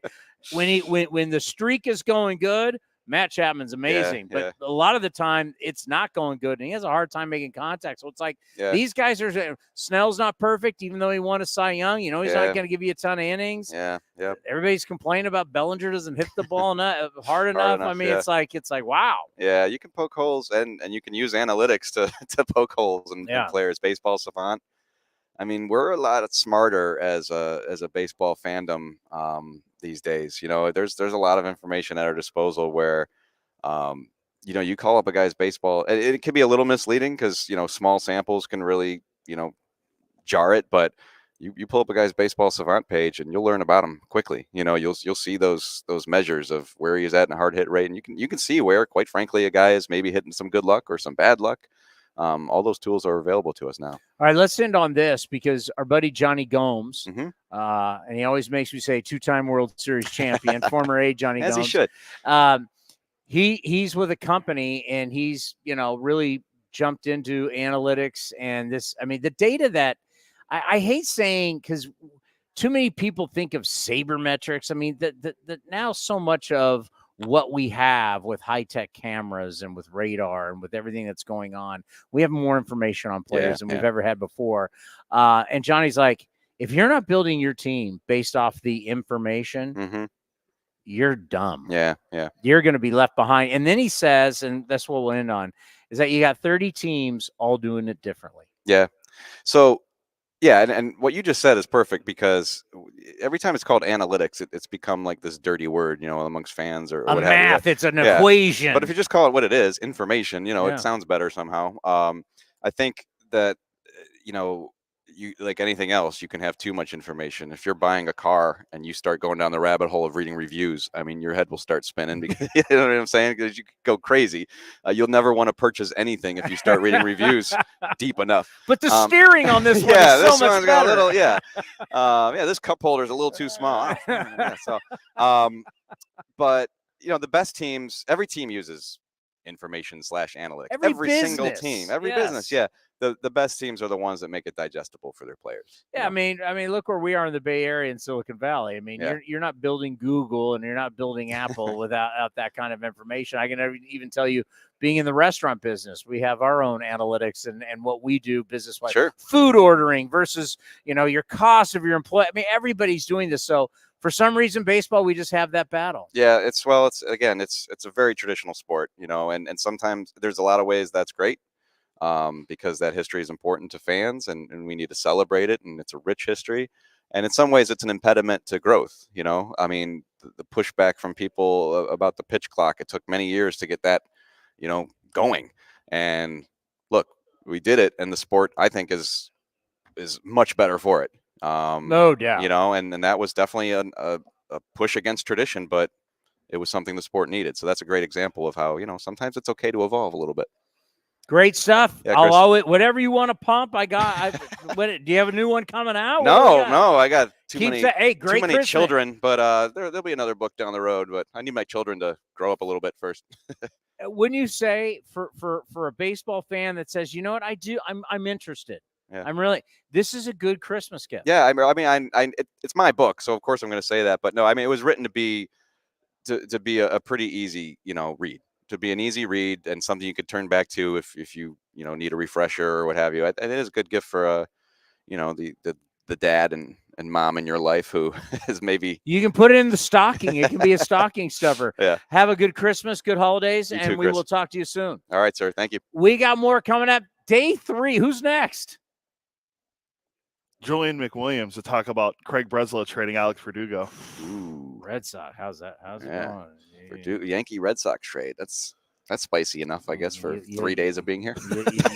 You loving the Red Sox right now? It's hard to love them right now. Let's talk a little Bo Sox next, right here on A's Cast Live. This is Chris Townsend and Commander Cody for Link Soul. You need to redo your wardrobe, especially for summer. They got new colors, new styles. Summer is here. The polos, unbelievable. The shorts, you name it, we got our new order. My wife is the happiest one out of all of us because I look better, thanks to Link Soul. And they've got unbelievable deals right now for the summer. So what are you waiting for? Shirts, polos, shorts, you name it. You go to linksoul.com. That's linksoul.com. Innovation is at the core of Cal State East Bay, like at our Green Biome Institute, where faculty and students preserve genetic information from California's endangered plants, or how we open doors for local entrepreneurs at our Small Business Development Center.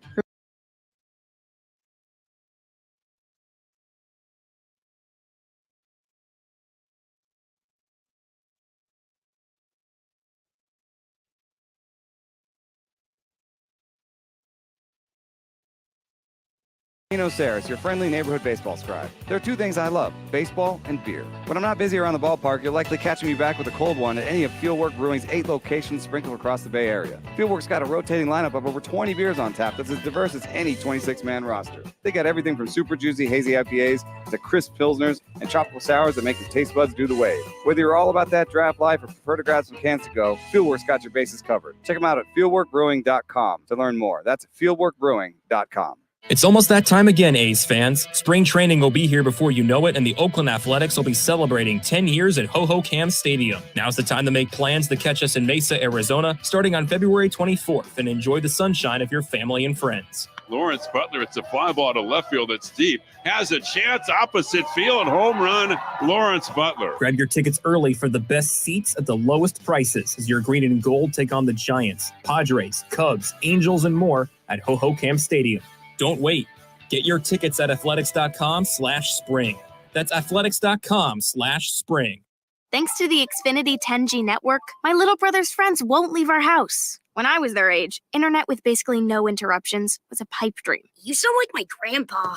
Now through December 21st, new customers can get 1.2 gigabit internet for $25 a month for 2 years with no annual contract and Wi-Fi equipment included when you add Xfinity Mobile with unlimited data at regular rates. Switch today. Requires paperless bill and auto pay with stored bank account. Restrictions apply. Taxes and fees extra. Xfinity Mobile requires Xfinity internet. After promo, regular rates apply to internet service and Wi-Fi equipment. Actual speeds vary.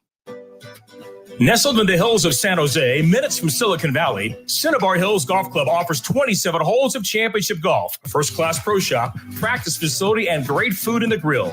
This time of year also means family and business get-togethers. Let the folks at Cinnabar Hills make your event unforgettable while enjoying their award-winning venue. It's all there for you. Championship golf, a great space for any events, and incredible food. See it all at CinnabarHills.com. That's CinnabarHills.com. This is Chris Townsend, and if you're looking for a great place to eat and watch games, go see my friends at the Chicken Pie Shop of Walnut Creek. The Chicken Pie Shop is one of the hottest restaurants in Walnut Creek. You're not going to find a better menu, and come try their world-famous chicken pie that has been served in Southern California for 86 years. Spacious indoor and outdoor dining, perfect for your next private party or corporate event. Don't forget free parking. For more information, go to chickenpieshopwc.com. That's chickenpieshopwc.com.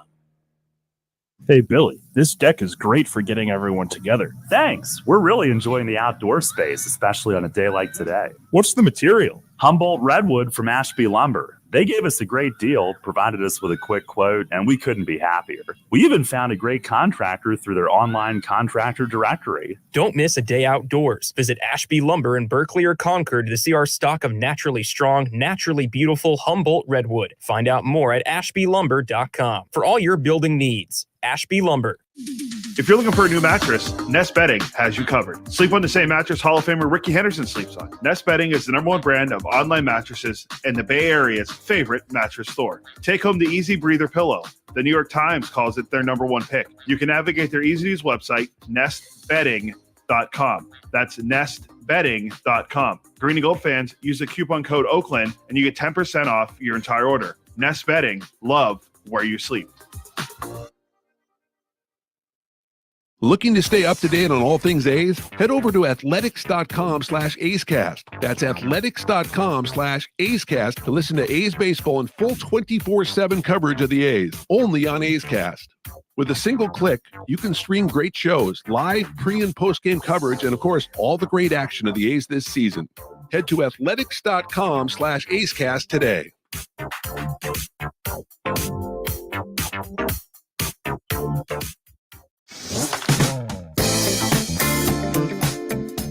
Former Rookie of the Year and A's first base coach Bobby Crosby joined A's Cast Live to talk about his growth as a manager at Midland. I wouldn't say there's a lot except for just learning the game more. I mean, there's always different personalities that you're going to get. You talked about Wash.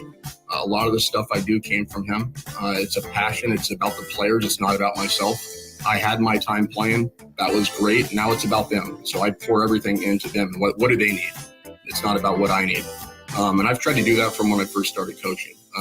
Managing, there's always, there's different facets of the game. The running game, which I really didn't have to worry about as a shortstop that I've learned. And you get different personalities. Last year we had a tight-knit group that knew each other because there was a lot of repeat guys. And this year we've had, uber talented guys come up, but they weren't a part of that same group. So it's how do we form these guys into all believing the same thing and being under the same umbrella and believing in each other. So there's always certain different things that are going to come up that are going to help me grow as a coach. Whatever happens with me coaching wise, that's great. And I would love to coach in the big leagues and manage in the big leagues. And I think that'd be a blast. You can watch the full interview at youtube.com/athletics or listen at athletics.com/A'scast.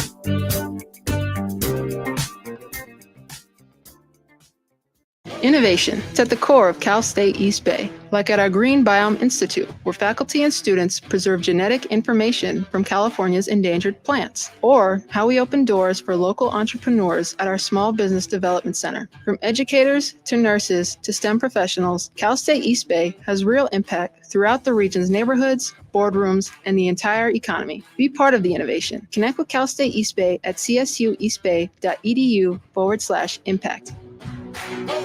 And the underdogs, Oakland Athletics, win their first championship since they were in Philadelphia in 1930. Hi, I'm Raleigh Fingers, Hall of Famer, three-time World Series champion with the Oakland A's and World Series MVP. Winning takes teamwork, skill, and heart. So when you need an ace for a personal injury lawyer that will win you the game, go with the winning team. Call Venardi Zerata at 833-VZ-FOR-ME or go to vzlawfirm.com. Venardi Zerata, the official injury law firm of the Oakland A's. A's fans, there is no better way to stay in touch with the A's and even our players than following us on social media. Just head over to athletics.com/social. That's athletics.com/social for a full list of our social coverage, from player accounts to Twitter handles and more. Now is the time to stay in touch. Head over to athletics.com/social. That's athletics.com/social today. If you're looking for a new mattress, Nest Bedding has you covered. Sleep on the same mattress Hall of Famer Ricky Henderson sleeps on. Nest Bedding is the #1 brand of online mattresses and the Bay Area's favorite mattress store. Take home the Easy Breather pillow. The New York Times calls it their #1 pick. You can navigate their easy-to-use website, nestbedding.com. That's nestbedding.com. Green and Gold fans, use the coupon code Oakland and you get 10% off your entire order. Nest Bedding, love where you sleep. A's Cast Live continues from the town. Here's Chris Townsend. Well, for all the people listening on A's Cast, you can't see him. But for all the people watching on YouTube and Facebook and Twitter, remember this guy? Julian McWilliams? Remember, he used to cover the A's for The Athletic. Now does a great job covering the Red Sox for the Boston Globe. Now, whenever someone comes walking up on the phone, maybe something's going on. Nothing's going on? I was talking to my mom. Sorry. Well, how is mom doing? She's good. Getting ready for the holidays? She is. Mom's still in New York? She is. They're both still in New York. She wants to get out of New York. No, my dad wants to get out of New York. My mom doesn't. She says it keeps her young. My dad hates it. Well, I understand why dad hates it. He hates it. Like at some point you're like, being old and cold sucks. And you have to have your head on a swivel in New York. You know, that's a whole different. It's you got Oakland. It's the same New thing. York is it's rough these days. It is. It is. So where does dad want to go? He would like to go to like somewhere in like Maryland area, Eastern Shore. That's not too far. My mom, but I think the compromise is right. So the grandkids, my nieces and brother and his wife, they live in White Plains, so Westchester. So she says she'll go there. So I think that's still really cold. It's still really cold. But I mean, what about the Carolinas? He would do that. He would do that. My mom wouldn't do that. No, because she looks at all her friends are like, oh, my friends are getting fat. Dang. You need to get mom down to because last year, was it last year or 2 years ago? I was down there for the Masters. I went down to the Masters and we went over to South Carolina. 2 years ago. 2 years ago, and the white beaches in South Carolina. I know. And I was Charleston area. I was like, this place is pretty money. Yeah.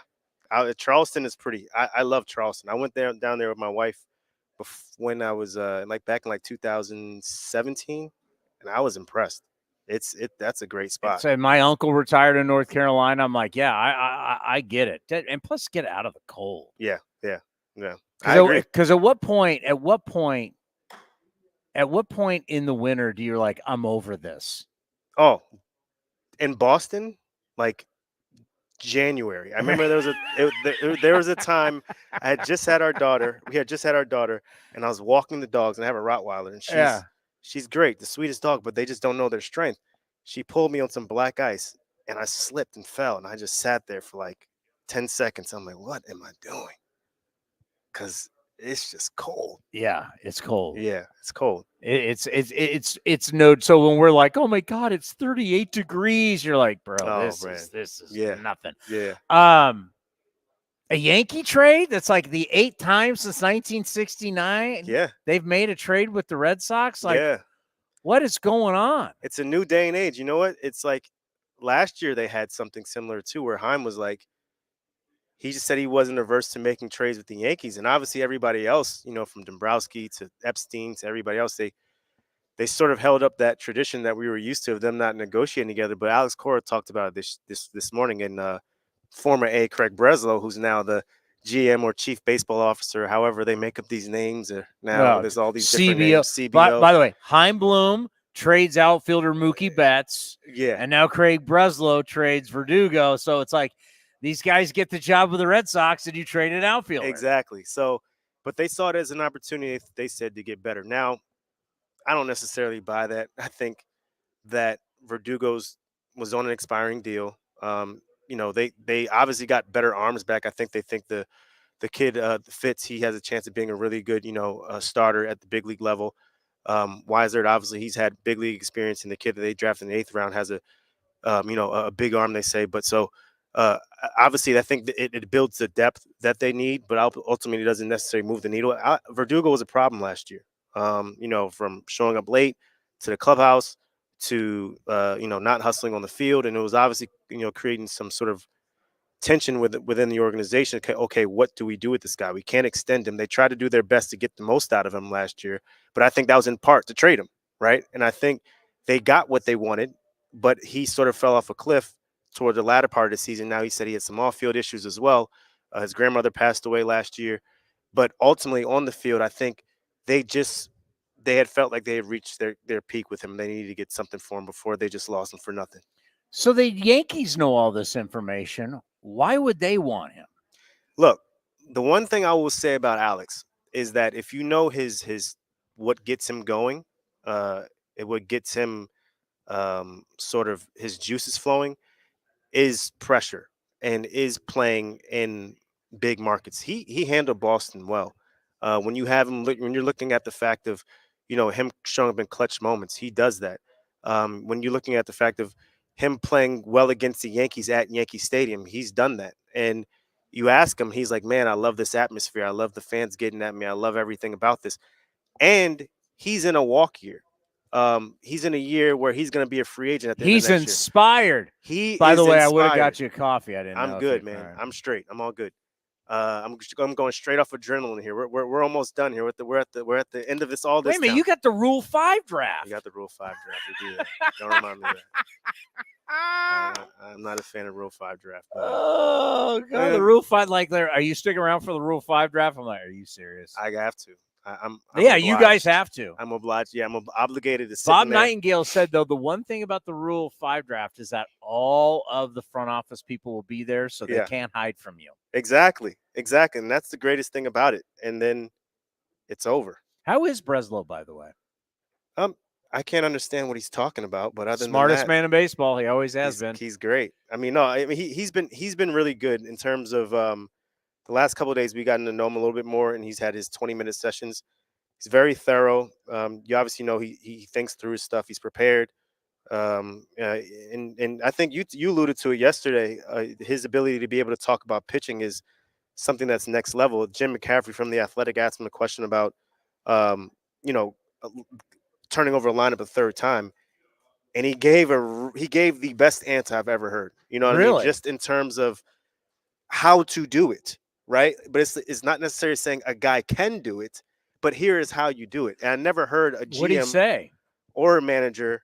I got to pull out my dictionary real quick, but he talked about pitch optimization. No, he talked about the ability to be able to change directions high and low, as he alluded to. He was the guy that one of the first guys that did that. Breslow, yeah. He talked about having a cutter, making sure somebody like Tanner Houck, whose curveball or slider can get a little bit big, to make sure if it does get big, it's getting inside on lefties, so they're not be able to get any barrel on it. So nobody ever was able to explain that to me, and I think a lot of players don't necessarily have that information. So his ability to be able to impact the pitching side, especially from bringing in, this Andrew Bailey, another former A, bringing in a guy who they just hired as a director of pitching, Justin Willard, who came from Minnesota, who has one of the better pitching staffs in the major. So you see him building the infrastructure here, but ultimately I think as he will acknowledge, it will come down to him, being able to get some of the top guys and being able to be at the sort of get the Red Sox back to where they need to be. But overall, he's been really impressive with what he has to say. Now, the big question for me is, what is the difference is there a difference really between Heim and Breslow? Yeah, I would have to. I would have to get to know Brezzo a little bit more. I think obviously the playing part is a little bit different. Because obviously he's played, he's had that experience of playing, and Heim didn't. But I think I think we have to really wait and see. But I think they're really obviously smart guys. Like, because it's like you replaced a super smart guy with a super smart guy. So, like Right. you said, what we're seeing now, They're both nerds. Like, I mean, like, and Breslow admitted he's a nerd. He said, "I'm a nerd." He said, "This is true, but I'm a nerd who played." So it's like the new thing is we're delivering the same message, but it seems to be a lot easier when that message is coming from a guy who played. exactly. But when you hear Breslow speak, it's like, oh my gosh, how did he ever play? He should be a professor. Dude, back in the day, interviewing him for Tommy John surgery. It's like, how did you? Dude, back in the day, doing pregame shows with him, like he'd use words, and you're like, I'm just gonna act like I know what he said. Yeah, Prospect Capital. I'm still stuck on that one. I was like, Prospect Capital. Breslo's Oh. a smart guy. Now, the one thing you could say, and this is kind of the tough thing for Red Sox fans, is you want to be the big major player and going for the World Series every single year. But actually, right now, if you look at it, they have started to really build something. Mm-hmm. And I know Boston doesn't want to hear that because they've had so many Super Bowls, they've had World Series, NBA, Super Bowls. they've had the Stanley Cup. I mean, they've won so much lately. They want to win. So building farm systems is not what they want to hear, but they've really been doing it. They have, and I think it falls. I mean, and a lot of that is credit to, I think the obviously the scouting department and in part Heim. I mean, he came in here and did what they asked him to do. It's crazy because Heim got fired for doing what he's supposed to do, and Dombrowski got fired for doing what he's supposed to do. So, we'll see where Breslow is in 4 years and see what it looks like. But I think this is the vision where they're saying, okay, the obviously that didn't work. The Heim thing of trying to build out all these things at once didn't work.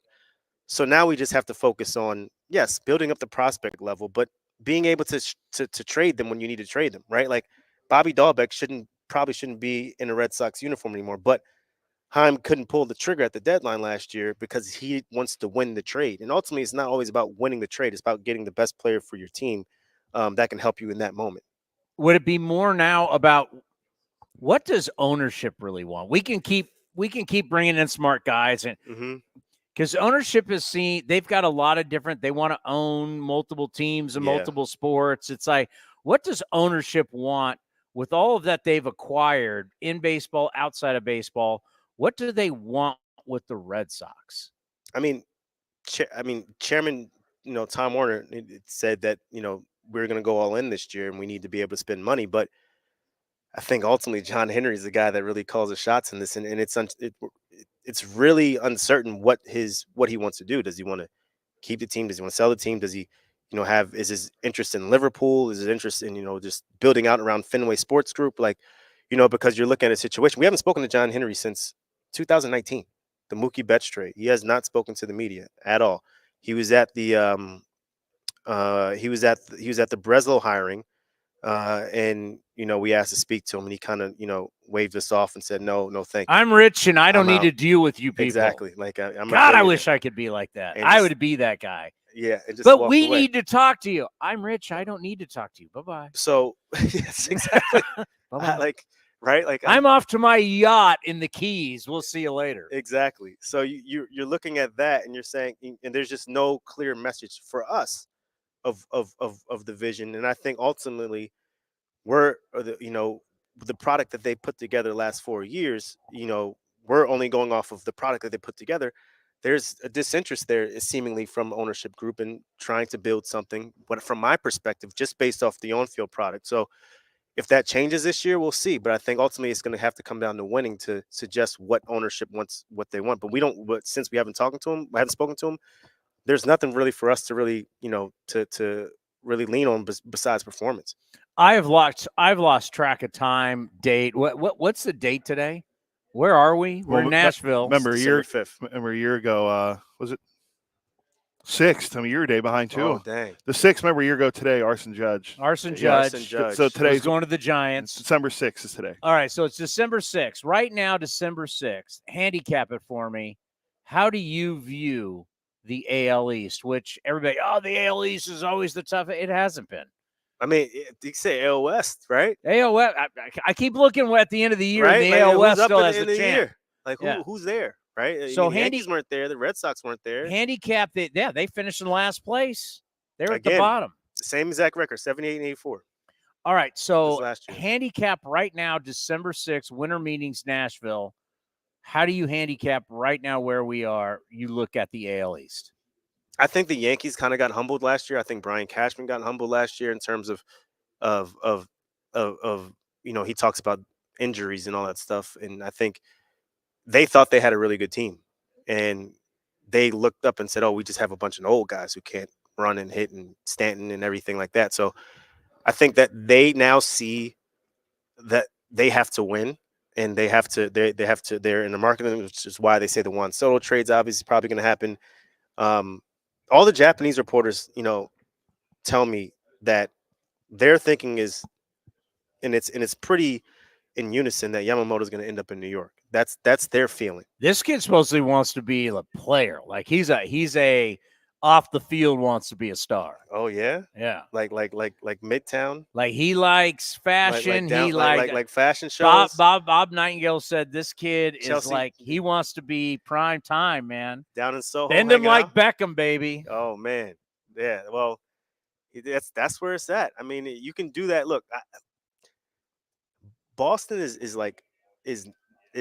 Boston, right? It's not New York, but it's not like cool. No, Boston. It's like it's edgy. It's blue collar. It's you know what I mean? It's like a different. It's a different. It's a Northeast Philly. It is exactly. That's a good way of putting it. And you have family up in my whole Boston, family's so you know. there. Yeah. So I mean, but from a baseball perspective, I've always say like from a baseball. If you just want baseball and just want to be appreciated if you perform, Boston's a place to be. Like, but if you want all the other things that go with it. New York, LA, I don't know if this is really what this kid wants, and LA and New York. I like San Francisco can't give you that. No.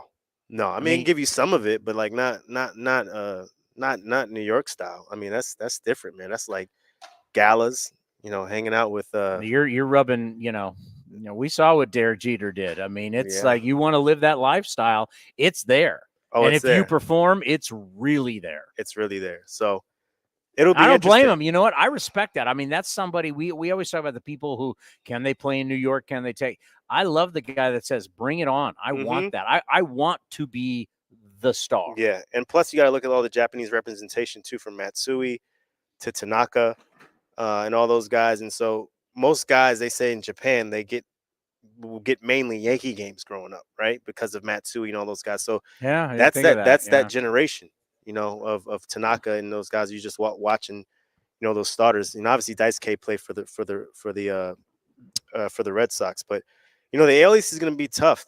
Baltimore's gotten better. They just signed Kimbrel. Did that go down?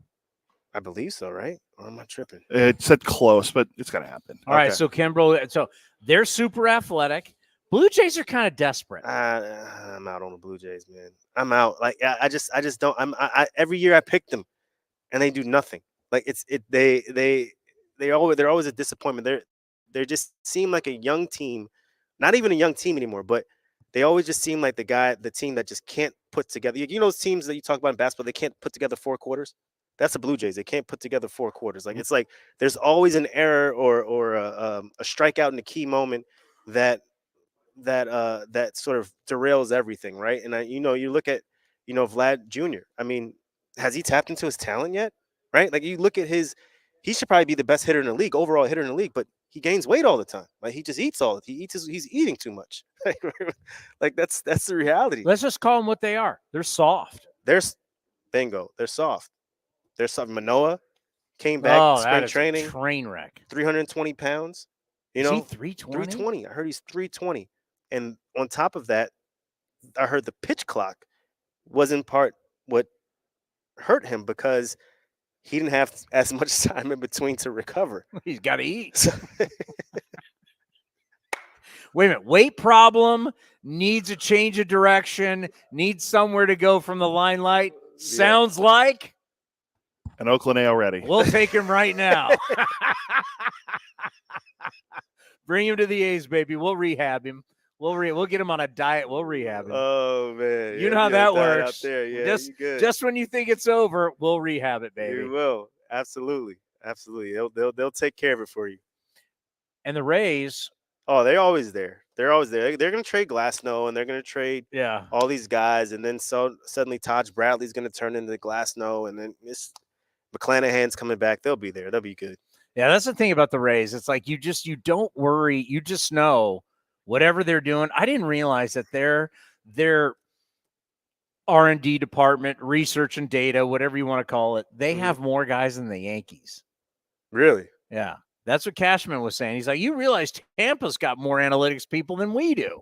Yeah, but one of the guys, what's his name? I forget his name. He took over.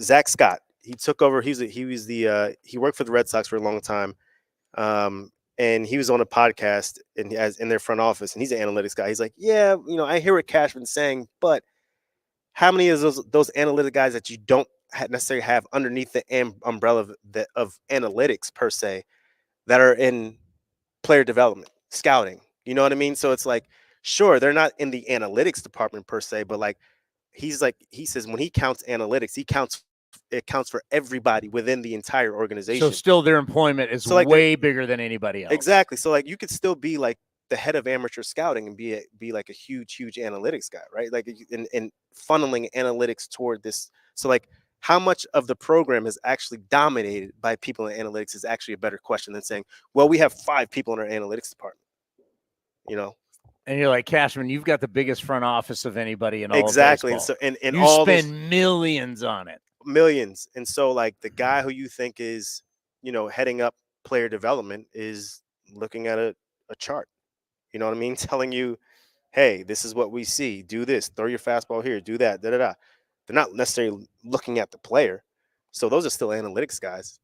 But Cashman didn't necessarily include those guys. So I found Zach Scott sort of, saying that and putting that type of perspective on it. So, and that's because I never really looked at it like that. Well, have a great Christmas. You too. Good holidays. Good New Year. And we'll talk to you in spring training. Absolutely. Always, Tony. Thanks, guys. One of the best right here. What is coming up next? David Forst. The general manager. David Forst is next. Yeah. A lot of draft talk. We going Rule 5? Jock Tawny. Pick by pick? Jock Tawny. Pick by pick, Rule 5. You know what? We're going after David. I got some names for him for the Rule 5 draft to consider. This is going to be good. Cody giving names for the Rule 5. How fast David Forst will shoot him down. It's going to be awesome next right here on A's Cast Live. Hey, it's Eno Sarris, your friendly neighborhood baseball scribe. There are 2 things I love, baseball and beer. When I'm not busy around the ballpark, you'll likely catch me back with a cold one at any of Fieldwork Brewing's 8 locations sprinkled across the Bay Area. Fieldwork's got a rotating lineup of over 20 beers on tap that's as diverse as any 26-man roster. They got everything from super juicy hazy IPAs to crisp pilsners and tropical sours that make your taste buds do the wave. Whether you're all about that draft life or prefer to grab some cans to go, Fieldwork's got your bases covered. Check them out at fieldworkbrewing.com to learn more. That's fieldworkbrewing.com. This is Chris Townsend and Commander Cody for Link Soul. The new summer colors and prints are in stock. The new polos, lightweight, all the colors you want. Fabulous. We got our new order. My wife is so happy that I'm dressing so much better. All thanks to Link Soul. You name it, whether it's polos, whether it's shorts, anything for your summer needs, you need to revamp your wardrobe. You go to linksoul.com and they got great summer deals. Go to linksoul.com. That's linksoul.com. If you're looking for a new mattress, Nest Bedding has you covered. Sleep on the same mattress Hall of Famer Ricky Henderson sleeps on. Nest Bedding is the #1 brand of online mattresses and the Bay Area's favorite mattress store. Take home the Easy Breather pillow. The New York Times calls it their #1 pick. You can navigate their easy-to-use website, nestbedding.com. That's nestbedding.com. Green and Gold fans, use the coupon code Oakland and you get 10% off your entire order. Nest Bedding, love where you sleep. Thanks to the Xfinity 10G network, my little brother's friends won't leave our house. When I was their age, internet with basically no interruptions was a pipe dream. You sound like my grandpa. Now through December 21st, new customers can get 1.2 gigabit internet for $25 a month for 2 years with no annual contract and Wi-Fi equipment included when you add Xfinity Mobile with unlimited data at regular rates. Switch today. Requires paperless bill and auto-pay with stored bank account. Restrictions apply. Taxes and fees extra. Xfinity Mobile requires Xfinity internet. After promo, regular rates applied internet service and Wi-Fi equipment. Actual speeds vary. If you're looking for a great place to eat and watch games, go see our friends at the Chicken Pie Shop of Walnut Creek. The Chicken Pie Shop is one of the hottest restaurants in Walnut Creek. You're not going to find a better menu, and come try their world-famous chicken pie that has been served in Southern California for 86 years. Spacious indoor and outdoor dining, perfect for your next private party or corporate event. Don't forget free parking. For more information, go to chickenpieshopwc.com. That's chickenpieshopwc.com. Nestled in the hills of San Jose, minutes from Silicon Valley, Cinnabar Hills Golf Club offers 27 holes of championship golf, a first-class pro shop, practice facility, and great food in the grill. This time of year also means family and business get-togethers. Let the folks at Cinnabar Hills make your event unforgettable while enjoying their award-winning venue. It's all there for you. Championship golf, a great space for any events, and incredible food. See it all at CinnabarHills.com. That's CinnabarHills.com.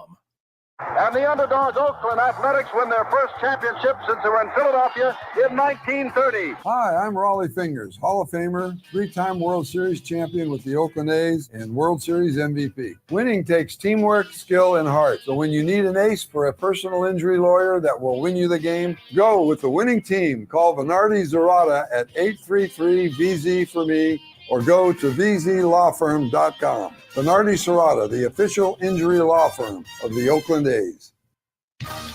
Like sports, business is about winning. Championship decisions are business decisions based on what it takes to help your company win. And that's why there's UBO Business Services, specializing in helping you win every day by streamlining workflows, managing documents, and providing the best-in-class office technology. Make your championship decision with UBO Business Services. Visit them at ubeo.com. That's ubeo.com. If you're looking for the latest green and gold gear for the 2023 season, then look no further than athletics.com/shop for your officially licensed gear. That's athletics.com/shop. Innovation is at the core of Cal State East Bay, like at our Green Biome Institute, where faculty and students preserve genetic information from California's endangered plants, or how we open doors for local entrepreneurs at our Small Business Development Center. From educators to nurses to STEM professionals, Cal State East Bay has real impact throughout the region's neighborhoods, boardrooms, and the entire economy. Be part of the innovation. Connect with Cal State East Bay at csueastbay.edu/impact. Is convenience a state of mind or a real thing? At Extra Mile, it's a real thing, and it's in everything they do. The stores are spacious, organized, clean, and well lit, so you can get in quickly, get what you need, and keep going. It's just what you'd expect from a place serving up the hot and fresh food and snacks you love. So treat you right, and check out Extra Mile's fresh take on the convenience store experience. Extra Mile convenience stores at select Chevron and Texaco locations.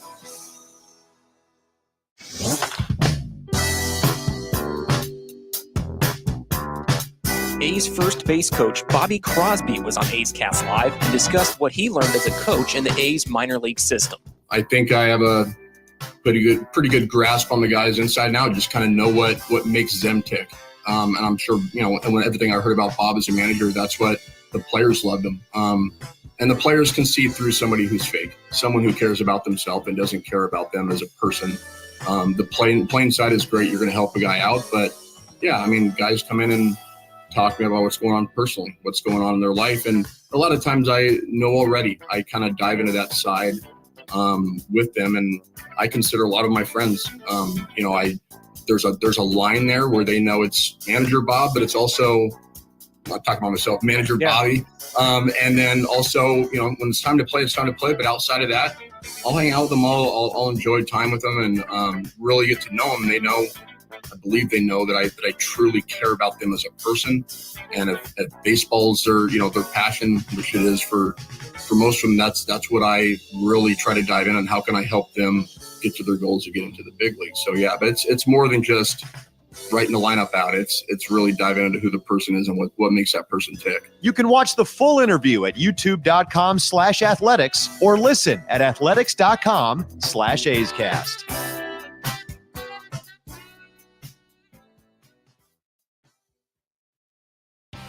The A's YouTube page is your go-to destination for A's video content. Get access to great highlights, exclusive behind-the-scenes content, classic games, A's Cast Live, and more. Visit youtube.com/athletics.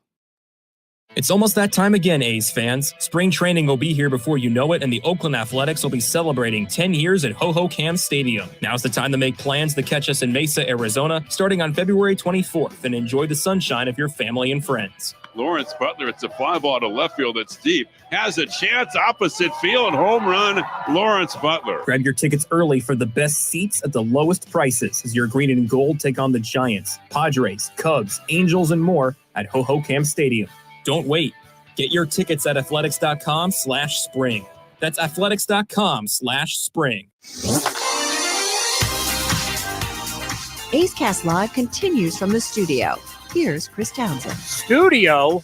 We're in Nashville. Oh, remote studio. The remote studio in Nashville, Tennessee. A's Cast Live, Dave 3. You know who this guy is. He's the general manager of your Oakland Athletics, David Forst. David, usually we have you at the very beginning. Right. We're now getting you at the very end.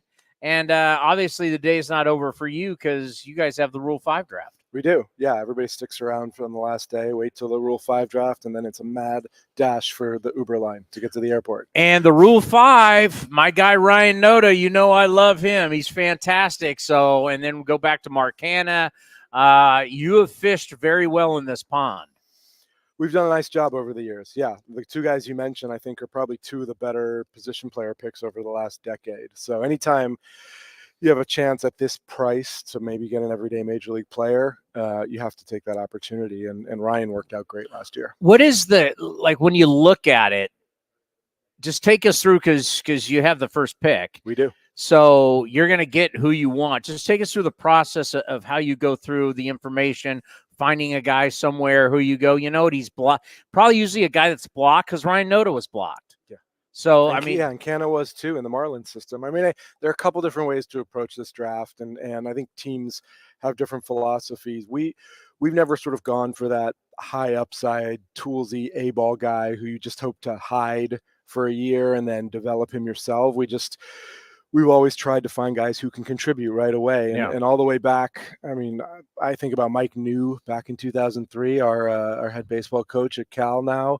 And then over the years, we've tried to find guys who can contribute immediately. And we mentioned Canna and Noda, but you look at position player wise, the skills that you think will translate. And with both those guys, it was plate discipline, it was power, it was things they did offensively that you thought they could sort of stay afloat in the big leagues. On the pitcher side, you look, obviously, it's stuff. Swing and miss is important, throwing strikes. You don't want guys burying themselves in base runners. So I think we have a pretty good feel now, from over the years, what we think will translate. Because you got to have the guy for the entire year. Yeah. Do you think it's easier to have a guy all year long as a pitcher or a position player? I think it's actually changed a little bit. It used to be like you could take a reliever who threw gas and put him in the back of the bullpen. The way we run bullpens now, though, with guys, getting options so many times and looking for fresh arms, you're a Rule 5 guy. You're basically adding a guy with no options to your pen, and he's kind of stuck there. That's a harder thing to do these days than it used to be. So I don't know. You have 13-man bench, which we didn't always have. Maybe it's easier for position player, but more than anything, you're looking for a guy who can compete in the big leagues right away. Speaking of getting optioned, halfway, you're not sending me out, are you, Chris? Halfway here, as I'm watching Elvis on my Southwest flight, I started to realize, oh my God, this is what we did to all of our minor leaguers. Like, this isn't like Sacramento just going I-80. This isn't going to Vegas. This was Matt Olson went up 8,000 times That's right. up and down. He was in Nashville that year. How when many we how sent many him back and forth? I remember there was one time we sent him out. We were in Citi Field playing the Mets. We sent him out, and I was like, "Oh, that's a decent flight. He can just get back to Nashville." But every time else, he was in Oakland, sending him out. Yeah, look, it's a great city. It was a great ballpark for us to open and be with, a good organization for 4 years. But I think Mickey lost a couple years on his life trying to figure out those flights. Wow, I was saying this is like a 4.5 hour flight. I mean, going to the big leagues is great, but you get sent down and you got 4.5 hours. That'd be a whole different thing. Dave Stewart, obviously, we had Stu on. He was going to bring number one. Number one didn't happen. Number 4. Yeah. I know how you do business. Whatever happens, happens. You got to be, hey, you're the guy that steers the ship. Everybody else can freak out. You can't freak out. I mean, I know you're not happy about it, but still you can get a good player at 4. Oh, absolutely. Yeah, there are good players out there all over the first round, all over the draft. So, yeah, there's some initial disappointment. And, I think we tried not to get our hopes up too much after what happened last year. But that's hard. You're still hopeful that a number 1 pick can kind of change your draft, change your organization. It didn't happen. Eric's getting together with the scouts tonight, and they'll kind of commiserate, and then everybody moves on. And we have scouting meetings planned for the end of January, and we'll start breaking down the group, and guys will head out in February to see games, and it'll be business as usual. Yeah, I mean, now the draft's not till July, so we got a long time till that happens. I know. Yeah. Another thing that we just deal with. All right, here we haven't had a whole lot of movement. You're talking to all the different people. I mean, obviously, you're not sitting there in the Ohtani thing, but what are you hearing about not a lot of movement going on here in Nashville? Yeah, it's hard for me to say if something like that is holding up the whole market. I mean, we always get to the winter meetings, and after 24 hours, people complain that nothing's happening and when's it going to go, and then usually it does. This time it seems like the dam hasn't really broken. A couple small trades, couple small signings, but everybody that I talk to, both on the agent and the club side, they're doing their due diligence, they're having the conversations. It just, I don't know what's going to change for people to be ready to sort of pull the trigger. I mean, we always come here and try and be patient. We're never going to set the market. We're never going to, I say never. Up until now, we're not playing at the top of the market. Obviously, the goal is down the road a few years to compete there. But right now, patience is our friend, and try not to jump out too much on deals that we're not 100% sure on. Yeah, you're paving the road here, right, for what you're going to do once we probably get January, maybe February. For sure, yeah. And I know it's not sexy to fans to hear like, oh, you're having conversations, you're like laying the foundation, but that's what you have to do. You have to sort of check in with everybody and know what the options are, and then you leave here. We'll meet with the group when we get back in the office next week and sort of figure out, okay, what are our priorities? And I'm sure, and you've talked about it. There's starting to become hopefully some ideas of where we're going to play in 2025 and beyond. But I'm sure that's the agents are asking you that question. If you're looking to give somebody a multi-year deal, which you normally don't give a lot of multi-year deals, but just talk like those conversations about the future. Right. I mean, always the future is a little murky how that's going. Yeah. I mean, where are we playing after 24 is sort of the multi-million dollar question. And I don't have a great answer right now for agents. I mean, obviously we expect to be somewhere, on the West Coast. There are options being floated out there, and but ultimately, if we're talking about more than a 1-year deal, I kind of have to just do my best and say, hey, we're putting the team together. We expect to compete. Like, yeah, but it's TBD. To me, I'm kind of like, man, don't worry about it. Get here and let's play. We're paying you a lot of money. I mean, seriously. Yeah, and go. it's easy. You're in the big leagues. You're not going to be playing in. No, I know, but these guys have families and they want to know where they are and where do they go from spring training and what kind of place are they set up in. Like, these are all parts of the equations, particularly for free agents who've worked so hard to get to that point and want to be able to kind of sort of write their own destiny here. So it's all part of it. I get it. Pitching, inning, starts, everybody's looking for it. We're next to the Cardinal guys. They went out and bought it right away. I mean, it's like sometimes you don't even worry about ERAs. I need innings. So is that the biggest priority, to find somebody that that can take the ball every 5 days? I think it's what we're spending the most time on. I mean, again, whether we're able to sort of get that is a question mark, but yeah, I mean, we have some real talent and we made some progress. And again, I talk about Blackburn and Medina and Sears and Boyle and Estes. Ken is a question mark because of his health. Kyle's going to get another opportunity to come in and get stretched out and start, but it's not super deep right now. You're not getting through the season with 7-8 starters. Like, we need innings, and you saw where we were in April and the beginning of May last year. Like, we had a bunch of guys come out of the game in the second and third inning, and it just dominoes, and it's hard to watch. So you need innings. Yeah, it's not sexy, but you need innings. Ken Waldichuk, we put out the release. Yeah. It was a strain, so it's not a tear. Or we're not going to play doctor here, but it was like, and then he had a procedure I'd never even heard of. Yeah, it's called a 10X procedure where you go in under ultrasound and you can sort of break up the scarring and then put a PRP injection in there. I agree. I had to read up on it too when Brian Schulman sort of explained it to me, but he felt it in his last start. He had the MRI right after the season. There is, both flexor and UCL involvement. But, he saw Dr. Elatrash, who didn't think it was surgical, and Ken really wanted to try and go, I guess we call it the conservative route and rehab it. So he's doing great. I talked to him last week, 3 times a week rehab. One of our athletic trainers, Elliot Deal's down there in San Diego with him. And hopefully by the end of the year, we'll get an idea on what his throwing schedule looks like. I have this belief watching him.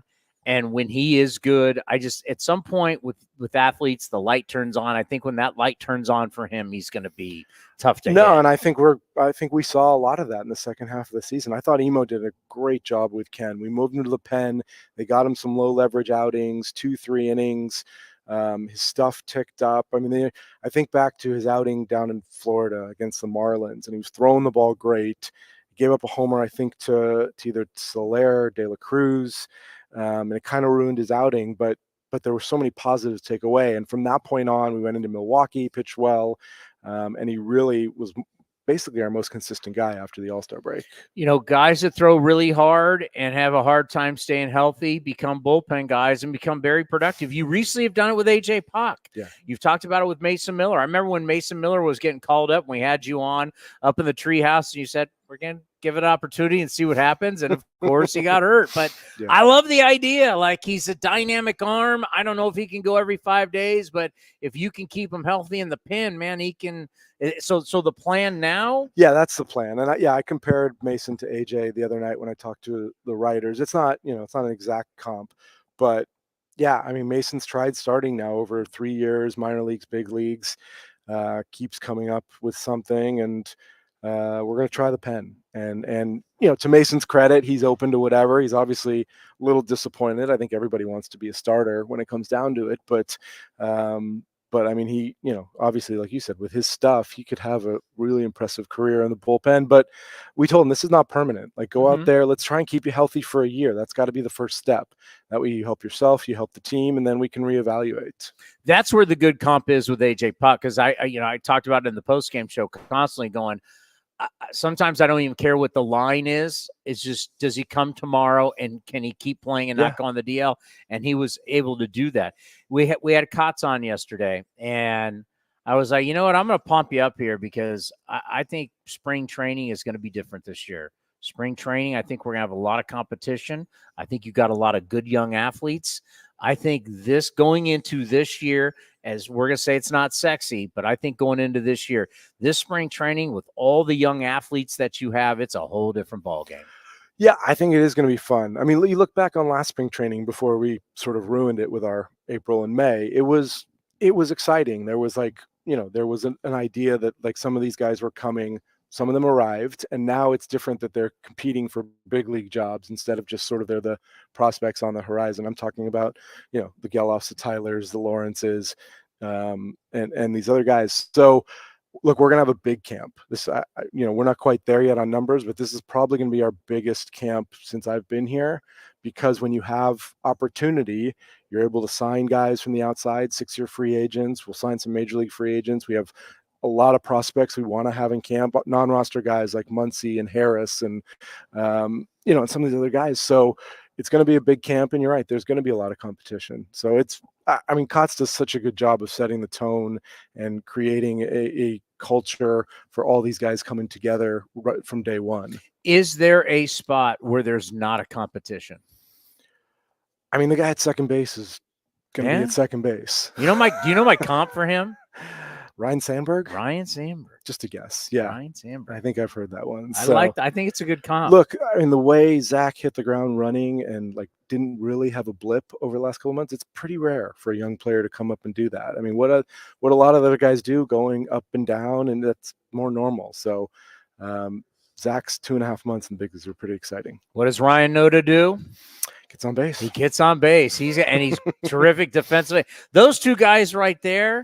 I see that. Your catcher, I think, is pretty locked in too. I think Shea turned the real corner, the last 6 weeks of the year offensively. I know he's talked a lot with Bushy over the offseason. They're going to keep him on track. So, yeah, you got those guys. JJ Bleday is going to be healthy. Nick Allen was a different guy the last time he came up, and then everybody from Jordan Diaz to the two guys we picked up, Andujar and Toro. Like, yeah, there's gonna be competition. There's gonna be some new faces. If you can't get excited about spring training, I'm not sure what we're doing. Yeah, and I just more athletic. I feel like the team is more athletic. Do you feel like you've built? It's so many years we dealt with walks and home runs, and now this is more kind of a more athletic squad. I don't mind walks and homers. I know you like it. I know you like it. Just for the record, Brent Rooker, 30 bombs. But no, I mean, Zach runs, SD runs. Yeah, Lawrence obviously did it when he came up. So no, you're right. There's some real athleticism out there. Do you see Rooker being more of a DH? I don't think we have the luxury of just plugging someone in the DH. I think we're better as a roster when guys can move around. And Brent did a nice job out in right field at times. So I think we have the flexibility to play him out there. I think the fact that Noda can go out to the outfield provides a lot of flexibility. Brownie does the same first in the outfield. Andujar can play first and left field. Toro goes third to first. I think you have to build flexibility into the roster to give Kotz options. I mean, guys need days off. As much as we sort of build a lineup versus right and versus left and try and do it, it doesn't work that way, or the way it does on paper. It doesn't work that way every day. So you need that flexibility. And you have multiple guys who can play a legit center field, like a legit center field. Yeah, it's an interesting spot for us because, yeah, you saw SD, you saw Lawrence, you saw JJ out there. And then we've got more guys coming, a non-roster guy like Max Schumann can play out there. So, yeah, it's an important spot to figure out what we're going to do every day. So let's end on this. I know you got to go. You got the – oh, wait, do you have a name for him for the Rule 5?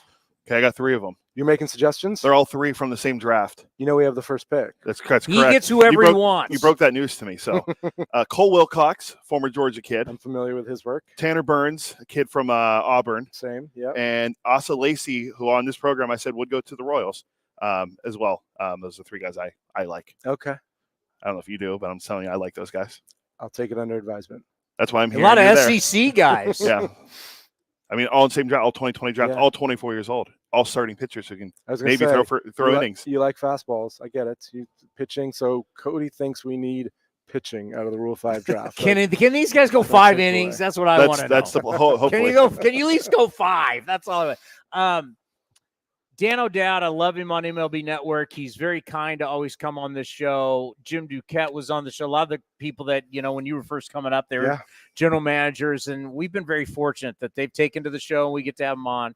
But, yesterday, Dan O'Dowd, I talked about, what you're going through, and it was a fabulous cut and talked about really about who you are as a person, because most people, he said, in our position wouldn't be able to do it. He says it takes such a special person with not only intellect, but patience. And there's a lot of different things. There's a lot of caring that has to go on below you, because there's a lot of people that, going through rebuilds and stuff and multiple times is very, very hard. But he had some really kind words to talk about the respect that the job, because I don't think people understand that, you're getting thrown out. And I remember with Billy, when I used to do the Billy Bean show, he was so tired of people asking about the ballpark, and like, I'm in charge of baseball. I don't do architecture. I don't do any of that. Like, Billy hated that. And now you're getting so much of that. And you know nothing about designing buildings and politics and all that kind of stuff. I mean, that's not your job. It's like, so just know this, that the people who cover this game and have been GMs, they have a lot of respect for what you're doing, because what you continue to do, what you continue to build, it hasn't been easy. Well, I appreciate that. And I always appreciate Dan. He's incredibly generous and kind with not only his words, but his time. I mean, he's one of the guys when I started just sort of watching him and listening to his words. I mean, you can, when you're young in this game, if you just watch GMs do interviews and you read their quotes, Dan was one of the guys. Brian Cashman's always been one of those guys. You know, you mentioned Jim Duquette too, who was in a big market in New York.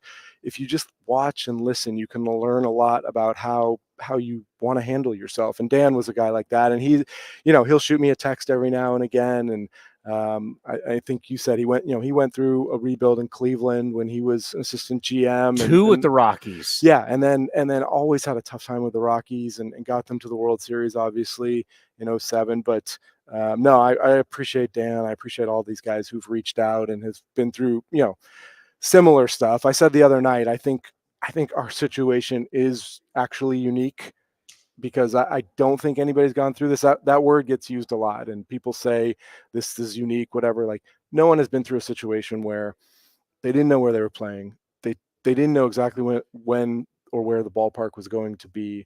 I think our people have handled it incredibly well. I'm really proud of our player development people, our scouting people, and my group in the front office, who sort of stayed on task and focused and gotten through two, you know, admittedly rough years, but continued to sort of have this passion for the organization, for the A's, and want to continue to do well and put a good product out there. Great stuff. Thanks, Chris. Rule 5 draft. Here it comes. Happy Hanukkah. Enjoy yourself with the family. All right. What do we got next? Sam Fuld. We can't beat Sam Fuld. Phillies GM. That's a pretty close second. Sam Fuld. Not bad. Another GM. Always appreciate it. Cody's doing the booking here. It's a bang up job. I mean, and Rule 5 suggestions. I mean, I'm doing it all for you. Hey, no one's had better guests than us down here. Nobody. We're tearing it up. We got more coming up next right here on A's Cast Live. Hey, it's Eno Sarris, your friendly neighborhood baseball scribe. There are two things I love, baseball and beer. When I'm not busy around the ballpark, you'll likely catch me back with a cold one at any of Fieldwork Brewing's 8 locations sprinkled across the Bay Area. Fieldwork's got a rotating lineup of over 20 beers on tap that's as diverse as any 26-man roster. They got everything from super juicy, hazy IPAs to crisp pilsners and tropical sours that make your taste buds do the wave. Whether you're all about that draft life or prefer to grab some cans to go, Fieldwork's got your bases covered. Check them out at fieldworkbrewing.com to learn more. That's fieldworkbrewing.com. This is Chris Townsend and Commander Cody for Link Soul. You got to go to their website right now, linksoul.com. The new polos are unbelievable. New colors, lighter weight. We got our new summer shipment, Cody. I couldn't be happier. I look better, all thanks to Link Soul. So we're talking about new polos. You can check out their shorts, anything you need for summer. They have it right now. When you go to their website, they've got a smoking summer deal. Go to linksoul.com. That's linksoul.com. Thanks to the Xfinity 10G network, my little brother's friends won't leave our house. When I was their age, internet with basically no interruptions was a pipe dream. You sound like my grandpa. Now through December 21st, new customers can get 1.2 gigabit internet for $25 a month for 2 years with no annual contract and Wi-Fi equipment included when you add Xfinity Mobile with unlimited data at regular rates. Switch today. Requires paperless bill and auto-pay with stored bank account. Restrictions apply. Taxes and fees extra. Xfinity Mobile requires Xfinity internet. After promo, regular rates applied internet service and Wi-Fi equipment. Actual speeds vary. It's almost that time again, A's fans. Spring training will be here before you know it, and the Oakland Athletics will be celebrating 10 years at Ho-Ho-Cam Stadium. Now's the time to make plans to catch us in Mesa, Arizona, starting on February 24th, and enjoy the sunshine of your family and friends. Lawrence Butler, it's a fly ball to left field that's deep. Has a chance opposite field. Home run, Lawrence Butler. Grab your tickets early for the best seats at the lowest prices as your green and gold take on the Giants, Padres, Cubs, Angels, and more at Ho-Ho-Cam Stadium. Don't wait. Get your tickets at athletics.com/spring. That's athletics.com. A's Cast Live continues from the town. Here's Chris Townsend. Look what we got here. Sam Fuld. And former A's outfielder. We were just talking off the air that A's are everywhere right now in big positions in baseball. Yeah. Craig Breslow. Stephen Vogt, great to see Wash at 71 get the opportunity. But, man, you guys are everywhere.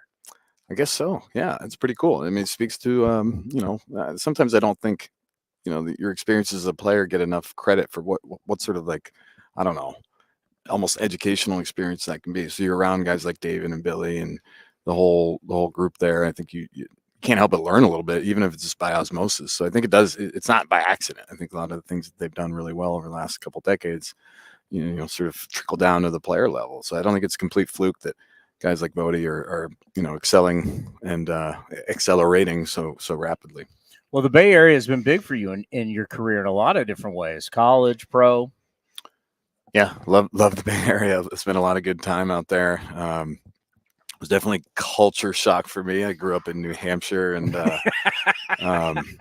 in many ways, in most ways, it was a step up.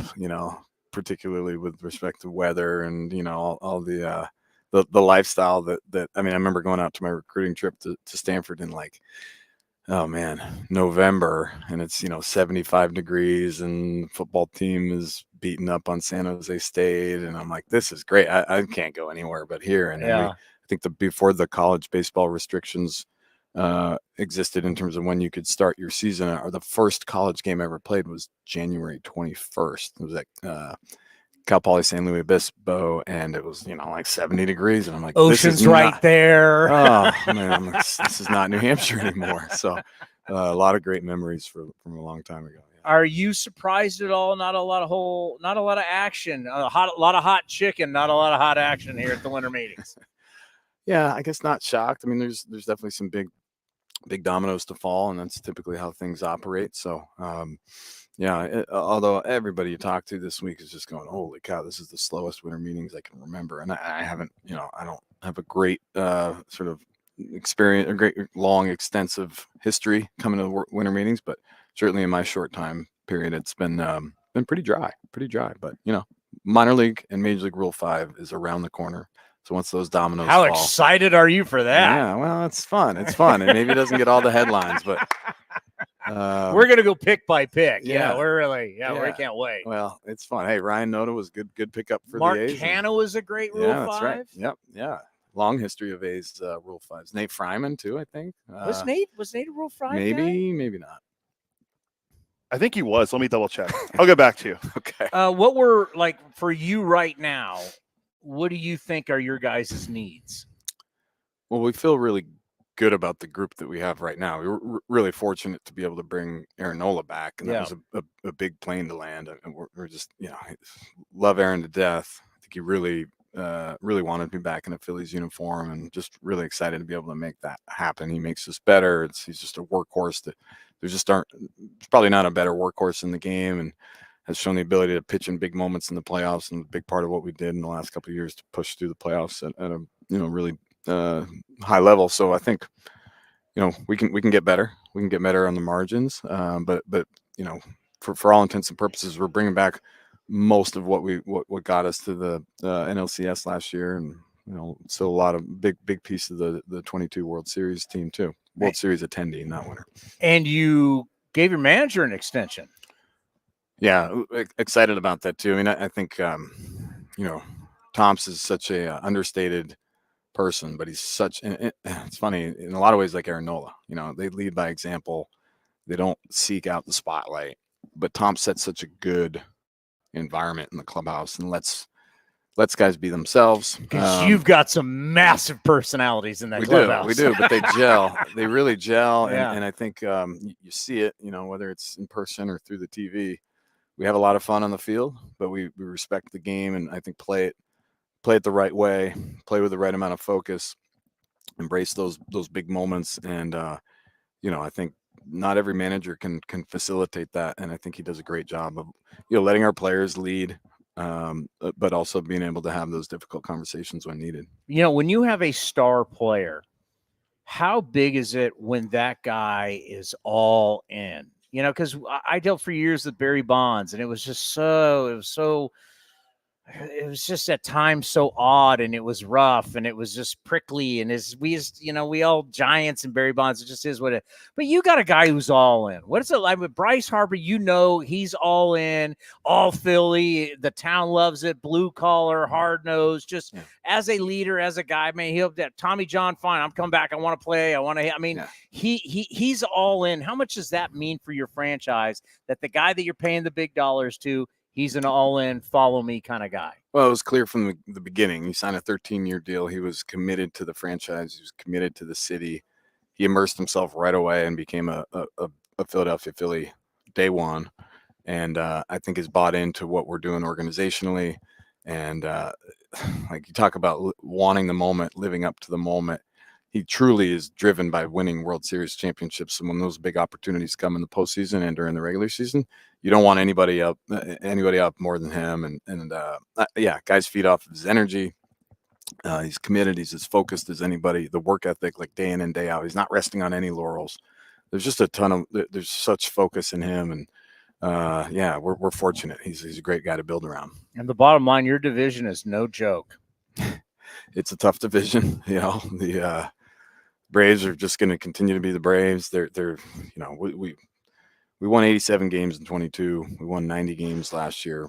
We feel like we're pointed in the right direction, but we still finished 14 games behind the Braves both years. So we have a lot of work to do, and they're a real force. So we want to win that division. The Marlins are only going to get better. The Nats have some young up and coming talent. The Mets are certainly going to bounce back from last year, and under the new regime, I think they've got obviously a bright future there too. So we've got our work cut out for us, no doubt. But we like where we're at. I just got to tell you, it's been a lot. This winter meetings has been a lot of fun. I mean, the past, San Diego, the past couple of times has been great, but just the fact that there's so many of you guys that I covered that are now in these positions of front office and managers. And, Bob Melvin was here yesterday. So it's just like, it's a lot of fun to see all the group through all the years really having success post-career. It's a lot of fun. And congratulations. Yeah. You're doing a hell of a job. I appreciate it. Yeah, no, it's always good to connect with you guys. A lot of great memories playing in Oakland. And, wish you guys nothing but the best. Are you fired up for this Rule 5? Do you have the name, or do you have a couple names that you're like, only time will tell. We did a lot of good homework on literally both the minor league and major league phase. So we joke about it, but it's a cool process. We've got a lot of people that spend a lot of time on it. So excited to see what happens here. Well, David Forst was just here. Cody gave him three names that he really researched, and then he got off the air and went, no.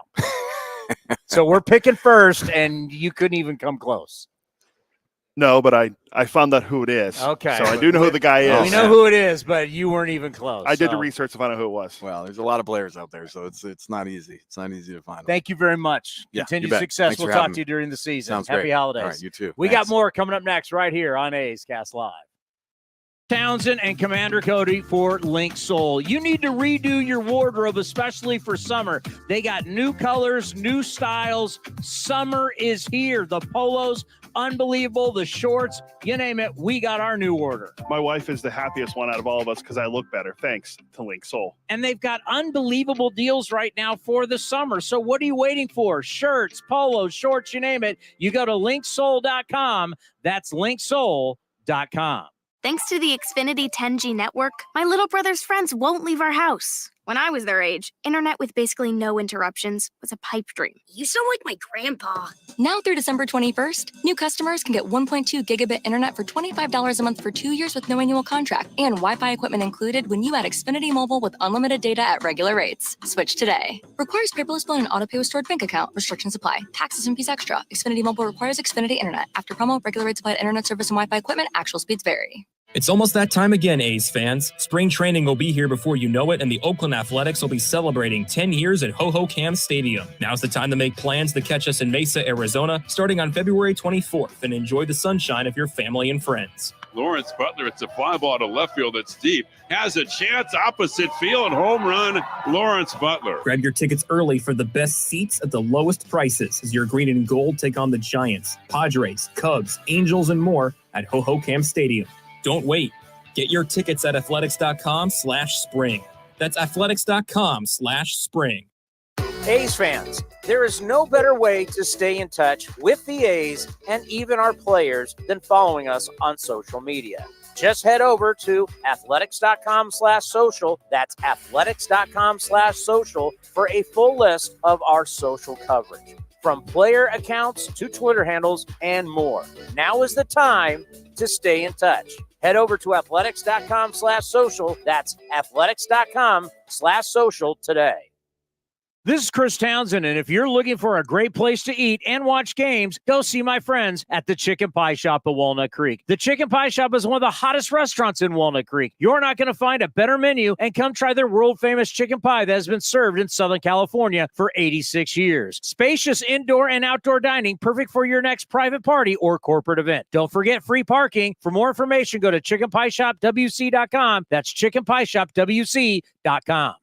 Hey folks, Vince Cotroneo here to explain why Cinnabar Hills Golf Club on the hills of San Jose is my favorite place to play. With 27 holes to choose from, any level of player will love it. It's the best place to play in Silicon Valley. At the Turn, I've enjoyed the menu from the grill of the newly renovated restaurant, not to mention a 19th hole experience to relive the day. The expanded clubhouse will service all your needs, and best of all, you can plan any event, including weddings, at Cinnabar Hills Golf Club with some of the most amazing views of the Bay Area. Visit CinnabarHills.com. That's CinnabarHills.com. Innovation. It's at the core of Cal State East Bay, like at our Green Biome Institute, where faculty and students preserve genetic information from California's endangered plants, or how we open doors for local entrepreneurs at our Small Business Development Center. From educators to nurses to STEM professionals, Cal State East Bay has real impact throughout the region's neighborhoods, boardrooms, and the entire economy. Be part of the innovation. Connect with Cal State East Bay at csueastbay.edu/impact.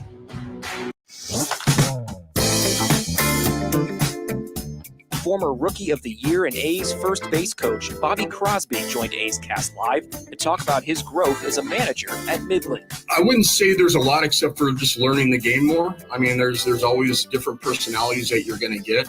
You talked about Wash. A lot of the stuff I do came from him. It's a passion. It's about the players. It's not about myself. I had my time playing. That was great. Now it's about them. So I pour everything into them. What do they need? It's not about what I need. And I've tried to do that from when I first started coaching.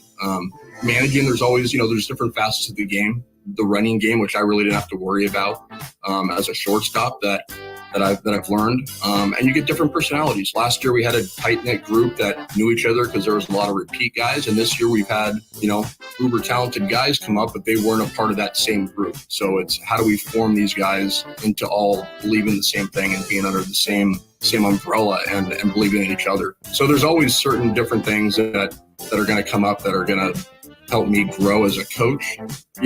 Whatever happens with me coaching wise, that's great. And I would love to coach in the big leagues and manage in the big leagues. And I think that'd be a blast. You can watch the full interview at youtube.com/athletics or listen at athletics.com/A'sCast.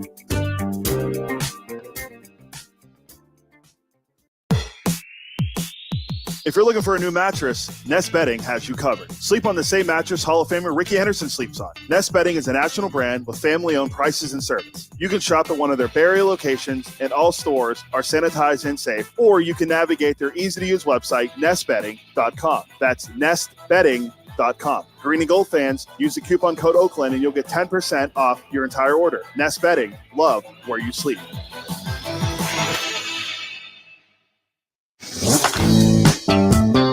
Streaming from the A's Road studio, A's Cast Live continues with Chris Townsend. All righty. We're winding down. Who are we closing out with? Well, it was supposed to be Eno, but now he's talking to Sam Fuld. So he'll be over after he's done talking to Sam Fuld. He said about 10, 15 minutes. Are you serious? Yeah, we got big league for Sam Fuld. Who we just had on. Yeah. Another general manager of the Philadelphia Phillies. All right. Does he know we're ending at noon? I told him I said we wouldn't do 30 minutes with him. I said it'd probably be 15 because there's nothing going on. Oh, Soto deal might be close. Might be close. That's what everyone's saying. Let's see if we can get the most updated version of it. Oh, by the way, Joe Castiglione of the Red Sox radio broadcast is the Ford C. Frick Award winner. Oh, is he? Yeah. He's been doing it a long time. Yeah. Congrats to everyone who was nominated, including our own Ken Korak. No doubt. But Joe Castiglione of the Boston Red Sox is the 2024 Ford C. Frick Award winner. I think it was Kruk and Kipe were on there. Kruk and Kipe, Dan Schulman, Joe Buck, a lot of big name broadcasters that were, I mean, it's a who's list. So I mean, it's really one of those. I mean, it's very cliche just to be nominated, but yes, just to be nominated, you're talking about unbelievable. I mean, the list. I mean, and to get the award. I mean, that's why it's always so special to have Eric Nadel on the program and to talk to Eric. I mean, you're remembered forever as one of the great baseball broadcasters in the history of the game. And really, there's no other sport that identifies with play-by-play guys like the game of baseball. Correct. And I'm trying to remember if there's anyone else we're forgetting was on the list, but all the guys on there were very well deserving. Kruk and Kipe are most likely probably going to go in together. It was awesome to see Ken being finalized. I talked to Ken last night. He wants it. We're going to maybe hopefully do something with him soon. And Kruk and Kipe are not going in together. This is the Ford C. Frick Award. This is not the. I don't know. They might just put them in together. That's not how this thing works. Hey, Yankees changed their facial hair policy for Don Mattingly. The Hall of Fame can change. You're just being a honk. There's one Ford C. The Hall of Fame doesn't go, isn't it great, these two guys? So news. This is from John Morosi of MLB Network. Juan Soto trade the Yankees is now close to being finalized. Source confirms. If completed, Michael King and Drew Thorpe, who's a pitcher from Cal Poly, not a guy we're taking in the Rule 5 draft, unfortunately. Along with additional players, will go to San Diego. Alex Verdugo is not going to San Diego on the Juan Soto trade agreement. Wow, I was wrong on that one. So they're going to have two left-handed batters now. Yankees. I mean, you heard Julian McWilliams talk about this guy had a rough year last year. Off the field, issues, showing up late. There were rumblings. I mean, that's what you're taking on? Yeah. That's how, all right. I mean, you're hoping you're bringing him to the Yankee world and that kind of stuff turns around. But, I mean, here's the Yankees outfield on paper right now. Nothing else changes. Judge, Verdugo, Soto. So Judge most likely. That is an awful outfield. Judge will play center field. That is an awful outfield. But Soto and you didn't get more athletic. No. You got slugs. Not saying Judge moves incredible for a man his size. Yeah. He's the largest human being ever to be a position player. I get that. And when he shows up and Judge takes batting practice, it's he looks like Ed Too Tall Jones. I mean, he is a massive man. He looks like a huge defensive end in football. Or not, or actually more now. Aaron Judge actually looks like he could be if you threw some weight on him, he could be a tackle. A lot of tackles in the NFL right now, 6'6", 6'7". I mean, Colt Miller for the Raiders is 6'8". I mean, these offensive tackles in the NFL are massive men. I mean, Judge is huge. Judge is almost 300 pounds. Yeah. Unfortunately, we are not going to get BK. He said he could do it at 1. Maybe we could do it with him, but not with our elaborate setup. We just take an iPad and mic you guys up and do it somewhere. All right. Let me ask Lou from LB Nork if that's a possibility. Yeah. That's fine. That's fine. But that's a terrible outfield. I mean, that is the one thing people don't talk about enough with Soto. Everything's about, it's the on-base percentage and how great this and how great that is. But the reality is Juan Soto is terrible. He's terrible defensively. He is awful. Juan Soto, and knowing the Padres staff like we do, or the old Padres staff, Juan Soto is terrible defensively. Juan Soto can't throw. There's a reason why he doesn't score the runs. I mean, he's got a great on base, but he doesn't run the bases well. He's not fast, and he's young. And you're going to throw that with Verdugo in the outfield? I mean, that was a criticism of the Yankees, right? You're still stuck with Giancarlo Stanton. And obviously he's going to DH as much as possible. But one of the things that they have actually floated around in Yankee land is the fact that maybe he does need to play outfield a little bit more.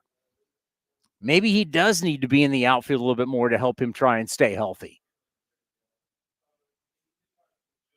I am shocked. I thought Verdugo, and when you hear Julian McWilliams, who just joined us, I mean, when you had a year, like, I guess you're banking on the fact that he's going to be in a walk year and it's with the Yankees and maybe he can find something and you can get it. But wow. But unfortunately, folks, that's the way it is. We have not had a whole lot of news down here at the winter meetings, but it was good to catch up with. It was good to catch up with Mark Kotze. I mean, our guests have just been unbelievable. Cody has done an unbelievable job with all the guests and all the big names that have stopped by. Are you getting ready for BK now, Cody?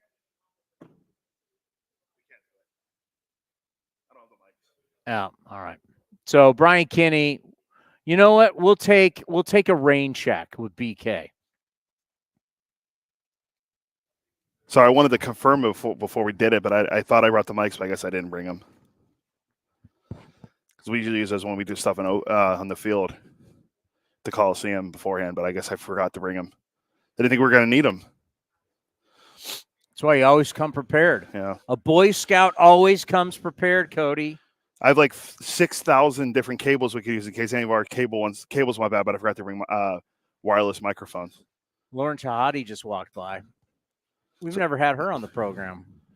No, she does hot soap with Maddie V right and now. Harold. Yeah. Then she does the morning show during the season. Oh, and what MLB Central with D-Row and yeah, we got to get her on the program. Roflo. Yeah. Well, we have the connection with Lou, so Lou helped us out here. But I'll let him know about BK. I thought I feel bad that I didn't bring those mics. That's on me. It's my bad. That is on you. Wear it. It's like you have ruined the winter meetings along with Shohei Ohtani's agent. The two of you have ruined it. Yeah. Disappointed I don't have the mics. Because if we did it without the mics, it wouldn't sound good. Now, we're going to need to cut up that Dan O'Dowd on David Forst. I already did it. Do you have it right now? I think it's in the. I have to give me a second to get it. Ray cut it for me.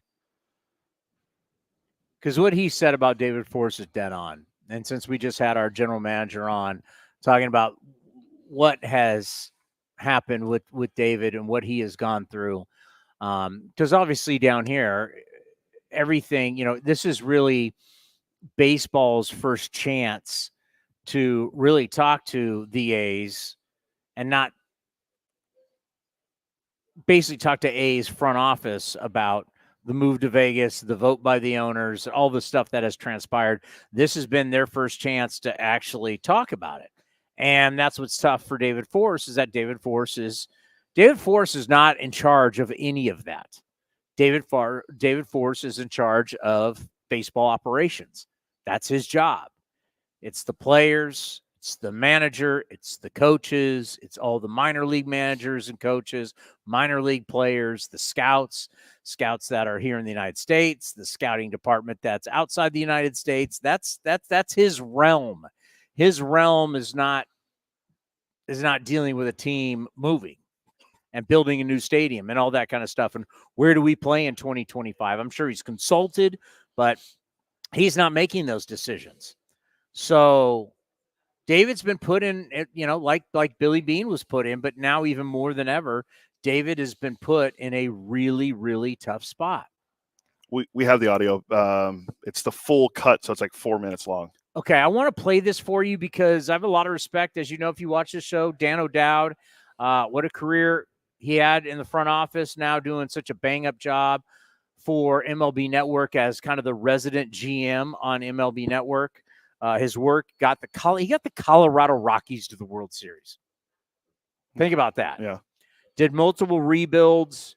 In his career, he was with, which was kind of a legendary front office, what they did in Cleveland, even though they didn't win a World Series. They went to multiple World Series, had so many great players. They're known as the blueprint on how to build a team heading into a new ballpark. Eno's walking over now, so we won't be able to play it. We'll play it after Eno. We'll play it. I'm going to get Eno's Oh, now Eno shows up after all these days. Now he can be here. Now we got to get his open. Hold on. Let me.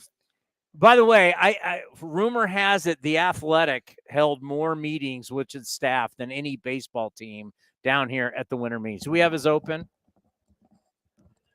The Eno Sarris Show is sponsored by Fieldwork Brewing Company. With 8 taproom locations in Northern California, Fieldwork brings you fresh craft beer direct from the source. Fieldwork will also ship beer direct to your door if you live in California. Visit fieldworkbrewing.com. How are you? Doing great. I mean, bored, but, bored with the transaction. How you feeling? Rumors were that you were hanging out last night. The bar scene is still vibrant. And the bar scene did not disappoint. The bar scene, all the players were there. Rumor has it that the most meetings here in Nashville were the Athletic. Yeah, we had a lot of people here, and we had a lot of behind the scenes, meetup. Something that's interesting about this is a trade show. This is like a convention. Yeah. And so people, the industry gets together. Yeah. And so we had like organizational meetings to like do, what are our best practices? How do we, do better reporting in the future? And then a lot of people are coming here and looking for jobs. So it's like kind of a job fair too. Teams are interviewing people for roles, and then there's like the player component part that everyone thinks of when they think of the winter meetings, and that's the one that's lacking right now. But all the other stuff is going down. The media has hijacked this event because the reality is this event. We are the media. Well, you are. We're team employees. No, but what this we've tried to explain. It's like, all the teams come. It's an industry event. So we're talking like our PR. All the PR teams for baseball get together and they talk about how to make things better. They talk about security. They talk about ticket sales. There's, every facet of your basically your front office, because everybody, we're all technically front office employees. Mm-hmm. When we think front office, you think David Forst and the assistant chief. No, if you work for the A's, and you're not in baseball, you're in the front office. There's a trade show over there for clubbies. Yeah, all the equipment managers are here. Yeah. How to get the equipment, like everybody if you're in the business of baseball, you come here to do meetings. Every single facet, how are we going to market it? How are we going to sell it? How are we going to grow it? Everybody is here, and then because years ago the winter meetings didn't have media at it. There'd be like Tim Kirchin with a camera at ESPN. This is going way back, right? I'm Tim Kirchin, and that was it. No one was here covering it, right? MLB Network didn't exist. RSNs didn't come down. People like us didn't come down. Years ago, it was just the industry met, and then all of a sudden they started putting cameras. Guys started signing, and we made it this big event, which I'm glad they did. By the way, do you think we should do something similar to the NFL, to the NBA, where we have a free agency window? This is when you sign free agents. Like, could be like the start of the winter meetings. I mean, do you think do you like how we do it now, or should we start looking at what they do with like the NBA and the NFL? I think one thing that's a little bit different with baseball, and I'm not like 100% rules wonk when it comes to other sports, but my like the way I see baseball is that rosters are more fluid throughout the year. And so you can all the way up to September 1st make like big changes, right? We do have a trade deadline, but the rosters are changing all the time. And so, I'm not sure that it's an exact parallel to the other sports, but and I also think that if you had a deadline that could be used as leverage by teams or by agents, there could be some weird, funky things that happen out of it where, if you don't sign now, you're not going to be on a team, that sort of deal. But we're in the entertainment business. It would be much more entertaining. Let's be honest. At the end of the day, everybody starts to forget we're in the entertainment business, and this has not been entertainment. And what we see with like the NFL and the NBA, when they have the window, or at least the start, it's highlighted everywhere. It's free agency, free agency, free agency. And we just have this, well, the season's over, and yeah. Now what's happening? And Aaron Nola signed, and no, that really didn't get much coverage in it. We're not getting the bang for the buck from an entertainment standpoint for our industry to grow our industry. Which, if any industry needed some help, it's ours. And I think, another thing that could be good that comes out of this, if you do something like that, is actually giving front office employees and players more of a life over Christmas and New Year's or something. They could actually, like have a moratorium on moves during the holidays, so that people aren't rushing to file about some December 23rd signing, when people aren't even reading about it. Like from an entertainment standpoint, those people are already with their families and stuff. They don't have an ESPN. We're watching The Grinch Stole Christmas. I don't care that this guy signed a 2-year deal. Yeah, exactly. So I think it could be cool, like at least sort of a moratorium over Christmas, reopen it, for the late signings in March or February. Have free agency start on the day of the day one of the winter meetings. Yeah. So then that accrues all the, or have it end, have it open after the World Series and end at the end of the winter meetings. End at the end of the winter. So then you'd have all the people trying to get it done, and then let's say you can't make another deal until after January 1st. Yeah, at least, something like that. Let's have New Year's. Yeah, exactly. Let people have lives. I like this. Yeah, we can fix baseball. We just found something, folks. I like it. See, we just put it in the Athletic, right, about that. Yeah. Because Ken Rosenthal brought it up. Like, I'm not buying Ohtani has paralyzed the game. There's not that many people in on Ohtani. Well, the one way I'll push back is just that the teams that are in on Ohtani are high value teams, and if you have a high value free agent, you want all of the expenses, all the teams with money at the table. You don't want anybody off the table. You want everybody at the table. So if you got Yamamoto, if you got Blake Snell, you want everybody that could be on the table at the table. You don't want anybody saying we need to wait on Ohtani. So Snell is going to wait on Ohtani. That's just what's going to happen. He's going to go to a team that doesn't get Ohtani. So there's some of that. But yeah, I get it. But there's a bunch of teams who are no chance at Ohtani. Right. And I think that what's hurting them is the TV situation is that's number one. That's a real underlying problem here. And it's not that teams are going to go from a $60 million deal to zero.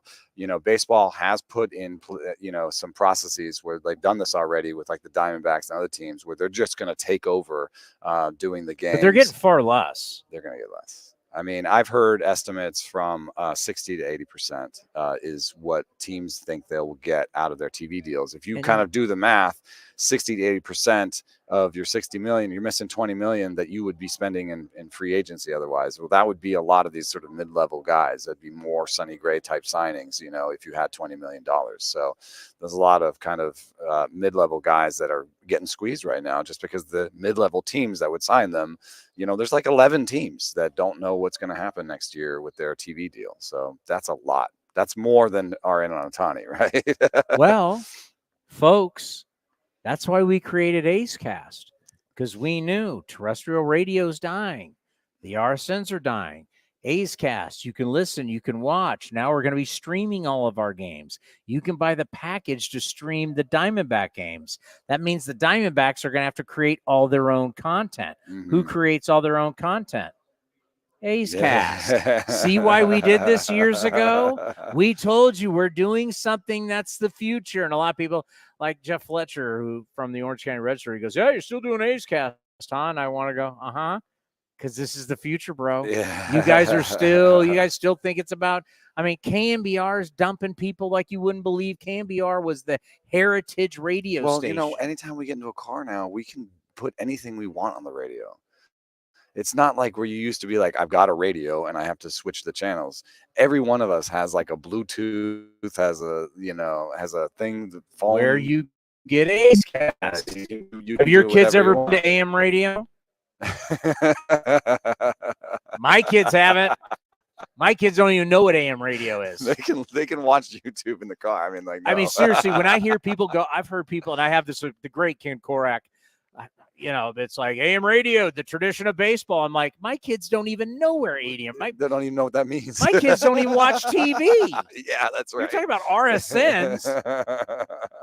If you went right now to I have 18-year-old twins. Who are about to go to college. If you said to my kids on Xfinity, find me NBC Sports Bay Area and NBC Sports California. This is where the Giants and A's On play. TV. The Golden State Warriors, one of the top teams in They the wouldn't be country. The able to do Sharks, it. they couldn't find it. But they're remote. They could talk into it. But they have no idea. Yeah. They don't watch cable. My kids do not watch cable. Is it YouTube? My kids are 11 and 9. Totally. It's YouTube.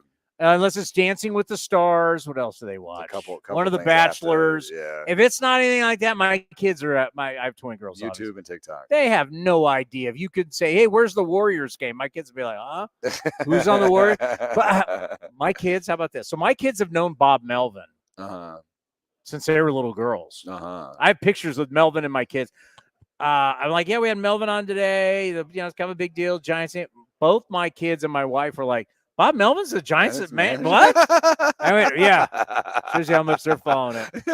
By the way, you want to talk about drama that was game with inside the game. Most people weren't paying attention. Obviously, we know Bob very well. To watch Mike Schilt, you can't see it, but right to my left is where all the managers were doing their press conferences, and then there's another setup right behind that, so they do two at a time. So Bob Melvin walked by as Mike Schilt was doing, who's now the manager of the Padres, and the Padre media kind of looked over as Bob Melvin walked by, and we're all just sitting here. What's that? Is it a meme or a GIF of Michael Jackson and Thriller with the popcorn? It's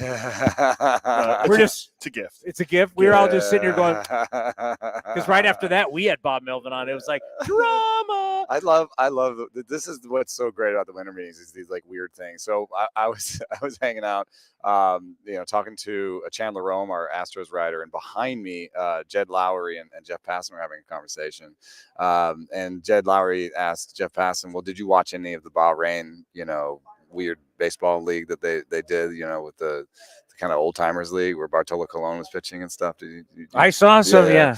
And Barty still throws strikes. Passan goes, no, why would I watch a bunch of old washed up players play bad baseball? And I laughed so hard because he says this to Jed Lowry. And Jed turns around and goes, so what's so funny? I just thought it was hilarious, dude. He's like, what's so funny? And I'm like, nothing. Nope. It's good to see. It's good to see Jed here. I didn't get to talk to him. I know Cody talked to him. Mm-hmm. Jed has a place in baseball. Yeah. I don't know where exactly, because Jed, obviously, it's funny how all these A's are out, but we just had Sam Fuld. Craig Breslow's now. Jed to me is like Sam and he's a Stanford guy. Jed is a super bright Stanford guy who has a place. And not only that, there's a way that they think about the game that's in common. We was talking to Sam about making evidence-based decisions, being curious about the game. Can you do things differently? Could this be done differently? That's the kind of conversations I've had with Jed and Craig and Sam as players. So that's the kind of thing that I would look for in a player, when it comes Sam asked me, could we shuttle outfielders, left and right outfielders, depending on how good they were defensively and the handedness of the batter at the plate, What do you mean shuttle them? Like take if your left fielder's a good glove and you've got a lefty up, then run him over to right field. Why not? I mean, yeah.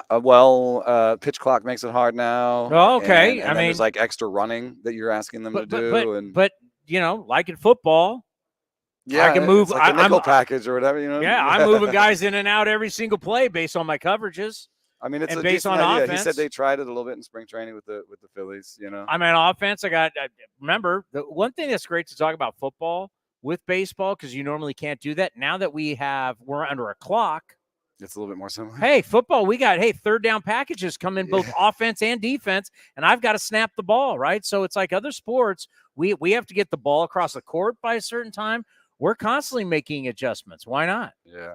It'd be funny if we changed the substitution rules in baseball where left to right is a long jog. Though. Yeah, you're logging miles. Center. If I'm switching center, you're not. I think when I wrote about it, I think there was you might be running a couple miles more. Like you might actually be running a couple miles more. And is that worth and then you're burning talking about a guy? 62 games. So yeah. now, I'm asking you to run like 400 more miles over the course to of the try season. And save an out. 1 out. Like how many outs are you going to say? Like how many outs are you really like? This guy's such a better defensive player. Yeah, he could maybe, but it's worth the thought. If and that's the example of. He also asked me if like fouling balls off was a skill or not. So that was something I looked into for him. It's like he definitely. Is I it? had some people demonstrated, but it's not something that a lot like. It's not. There's not a lot of grinders. All right, that. who is your best? What? We're in a groove right now.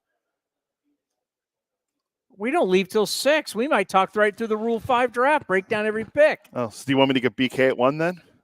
What time is it? 12. You got something in you? Go talk to him. Go talk to him. We're in the middle of something. Yeah, you're not part of it. Go get him. Go get him. But we're not getting him today. I just go introduce yourself. Run. Who's your best infielder? What do you mean? On your team, who's your best infielder? Usually. Shortstop. Who's got the most range? Shortstop. So why not move him over to second base when the lefty's up? Right, yeah. I'm going with your line of thinking here. That has actually been expressly put against the rules. But no, I'm going to play my second baseman, put him at short. No, it's not allowed now. That's not allowed? No. They thought that would be a thing that teams would do to get around the shift rules. So you can only like move a guy if you're substituting somebody out. Oh, well, there you go. Yeah.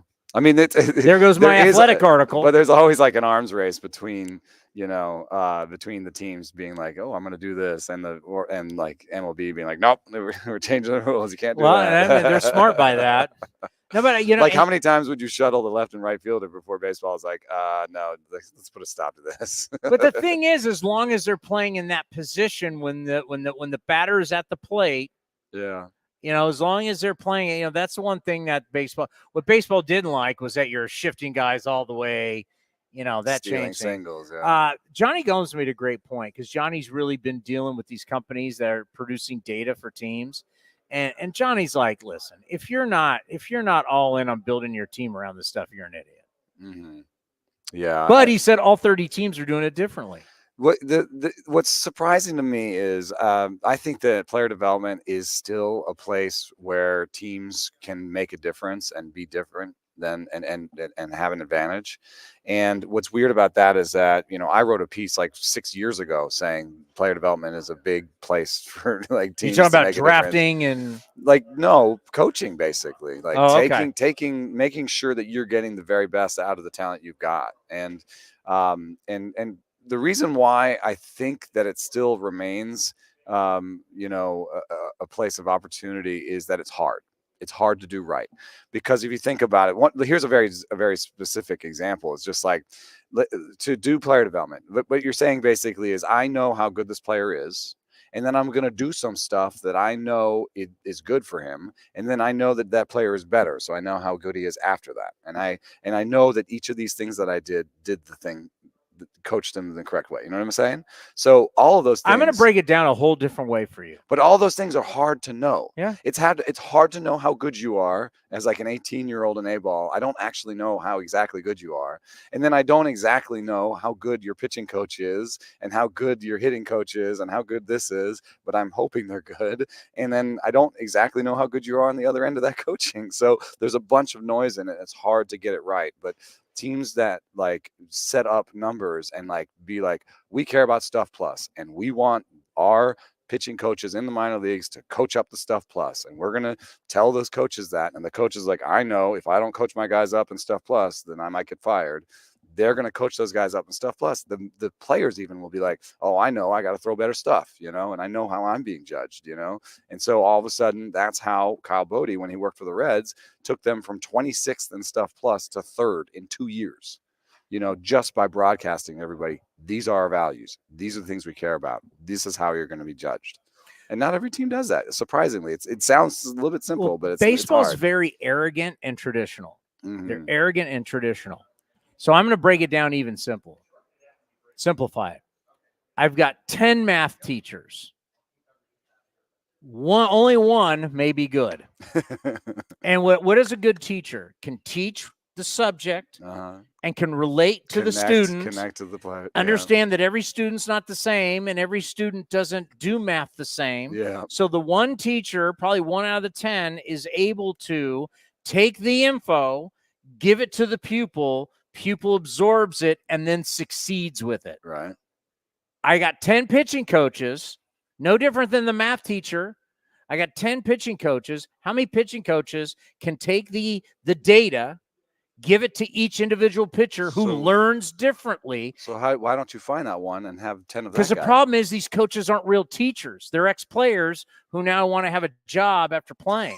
They're not real teachers. You said it, dude. I didn't We say train it. teachers. You go to college to become a teacher. He's a former player. They teach. I understand this. My wife's a teacher.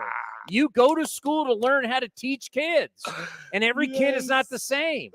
But we'll take a guy that's a former player and we'll say, well, hey, take this data. He didn't know what the data is. He's like, do it like I did it. But the problem is the nerd who's coming up with the data, he's not a teacher either. Yeah. So you have a guy who's a bad teacher, and you have a nerd who's not a teacher at all, and everybody thinks that, once again, back to the arrogant, baseball's super arrogant. You got all these people who think they have no other, and not any of them are good at teaching human beings how to get better. Yeah. That's our problem. Yeah.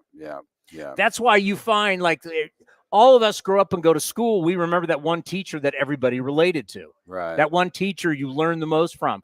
We don't have good teachers.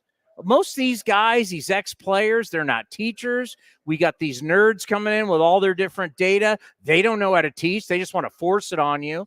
I mean, so that's the problem. We don't know how to teach it. We don't know how to implement it. And remember, every single student, i.e. every pitcher, every hitter, learns differently. We all learn differently. Some people are visual. Some people are, we know everybody learns differently. How do you connect to the most guys? Yeah. A good teacher can connect to all students. Yeah, over at Rates and Barrels, we've been doing a series where we've had different people from the industry, and we've been asking them basically how did you get to where you are, and what types of things you're looking for when you're hiring. And one thing that's really been true is the ability to relate to people and communication. And some people you need to know R and Python, you need to know these certain nerdy type things, or you need to demonstrate an ability or a passion for the game. There's other answers, but really a common thread has been the ability to communicate. And part of that is, an organization is so big now, and there's so many disparate parts, and you do have the nerds, and you do have the coaches, and you do have the player, and you have all these different, you have the trainers now, you have like the yoga people, you have like the nutritionists, there's all these different people trying to make the players better. One of the key things you have to be able to do to succeed in baseball is communicate. All right, I'm going to give you a great example. How do you take data in English and give it to a player who doesn't speak English? Yeah. How does a coach who doesn't speak Spanish or doesn't speak Japanese, and your data is in English, how do you give that? Well, practically, the funny thing that happens is, do you see what I'm saying? I mean, it's useless. Well, I mean, practically. So the kids that are coming up now are a little bit more data. They speak the language of data. Not the kids from the DR. No, actually, there's a sort of Spanglish. There's like a baseball. There's a Spanglish. There's like a baseball vocabulary. Like literally, like if you go to, I'd say, I don't know if it's like true for every team, but for most of the teams, if you go and you say something about 19 IVB, like 19, this is like imputed vertical break. And 19 is like good ride, on a fastball. You just say 19s even, you don't even have to they know what you're talking about. Humans adapt. Yeah. Right. Humans adapt. Humans survive. But even I think multi-language communication is also. So there's a lot. I mean, there's a lot going on when you talk about all that kind of stuff. Yeah. Yeah. But how do you get better? And once again, Johnny Gomes is right. All 30 teams are doing it differently. Yeah. So what happens if you learn in one organization and then you go to another organization, it's completely different. Yeah. And then think about the fact that you've got probably a private coach, and maybe you still talk to. Do you remember that Michael Brantley's dad in the World Series? Yeah. So you got your dad, you got your brother, you got your coach from college, you got your private coach. Sonny Gray had his guy from Vanderbilt. You got your guy from Vanderbilt. You got your guy. Yeah. You got your director of hitting, your director of pitching. You got your local pitching guy. I feel really bad for the crossover guys on the Giants. They've got two of them that pitch and hit. And I was like, oh my God. Do you have like 30 coaches you talk to? Do you just feel poked and prodded like every day? Well, how about the one thing that scared me was Driveline posted on X this kid, and they showed the timeline of him throwing like 94 and now throwing 100. and it was basically his body was turned, and he'd jump around, crow hop, and throw, and he finally hit 100, and everybody exploded. And I just went, oh, my God. Like, that's great, but that's got Tommy John surgery written on. That arm will not last. I don't know. It's a specific training thing. I get it, but at some point, it's a little bit and by the way, your tweet about I don't worry about ERA, I just worry about stuff. Yeah, well, you better get people out, because if you don't get people out, I don't care what the hell your stuff is. What are you talking about? Well, what was the tweet he threw out? You sent it to me. I don't remember now. We sent so many tweets back and forth to each other. You had a tweet about, I'm not worried about the guy's ERA because of his stuff or something like that. Yeah, I mean, I think it was somebody that didn't have. Was it Fetty? Fetty signed. So Fetty, I was just saying that like Fetty had a 5 ERA over his time, but he went to the KBO. I was just saying he's changed. Like his stuff has changed. I think it was this one. Was it Fetty? No, it was. I'm just saying you could have the prettiest jump shot in the world, but if it doesn't go in the hole at some point, you ain't going to play. It was ERA is not just the pitcher's results; it's the results of the pitcher and the defense combined. To me, that's enough to look at other things as well as deciding in the Cy Young. Yeah. No, that's not it. There was something about ERA. I'm not using Stuff Plus to decide the Cy Young. Well, you should use Stuff Plus for everything because you invented it. I'm not using it for the Cy Young, but here's Eric Fetty. This is an actual hot stove thing that happened. The White Sox signed Eric Fetty for 2 years and $15 million, and he has a 5.5 ERA for the Nationals over 550 innings. Where you're like, what is this about? But with things like Stuff, you can know that he went, and you can put like kind of a number on this. He went and trained with Logan Webb. You can make changes. Yeah. And he added Logan Webb's split change and a sweeper. And so Stuff Plus can kind of give you an idea of like what he is now and help you translate his KBO numbers, because KBO is a little bit like AA or something. So, you could say, oh, well, he just went to the KBO and dominated because the KBO is not that good.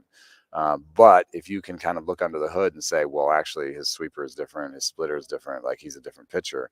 So that's the bet that, and Ethan Katz, who's the pitching coach for the White Sox, was there when Fetty was making these changes. So he saw into that. And you have to have the ability in sports to allow certain guys as they get older and take chances on guys who have made changes. Because, I mean, the big one was, let's not forget Kurt Warner was in the Arena League. Next, he's an MVP in the NFL. That's a good example. Think about golf where guys all of a sudden start win. Think about guys in golf who don't win anything in their 20s and 30s, and they figure something out, and now they're winning majors in their late 30s, even into their 40s. Someone like a Mark O'Mara. There's an Oakland example. All right. Rich Hill. Bingo. Rich Hill had like 10 innings with Boston one year at the end of the season where he looked good in 10 innings. And I remember asking Billy, like, you guys are going to give him a full year contract, $6 million. That's like a big signing for y'all. And he said, we have to take chances on smaller samples like this because, that's who we are. And we saw that the curveball was good. That's good enough. How about Bartolo Colon? Yeah. Bartolo Colon. What's he going to do? He's going to throw the same pitch over and over and over and over and over again. That sinker. He's just going to throw the same pitch over. He doesn't throw anything else anymore. He's 40 years old. He's so out of shape. He ended up being on PEDs. Yeah. And then after Bartolo got popped for PEDs in 2012, of course, I hosted the Billy Bean Show. He re-signed him. We said, why'd you re-sign him? He goes, so he gets people out. He didn't even care. He got popped for PEDs. He re-signed him.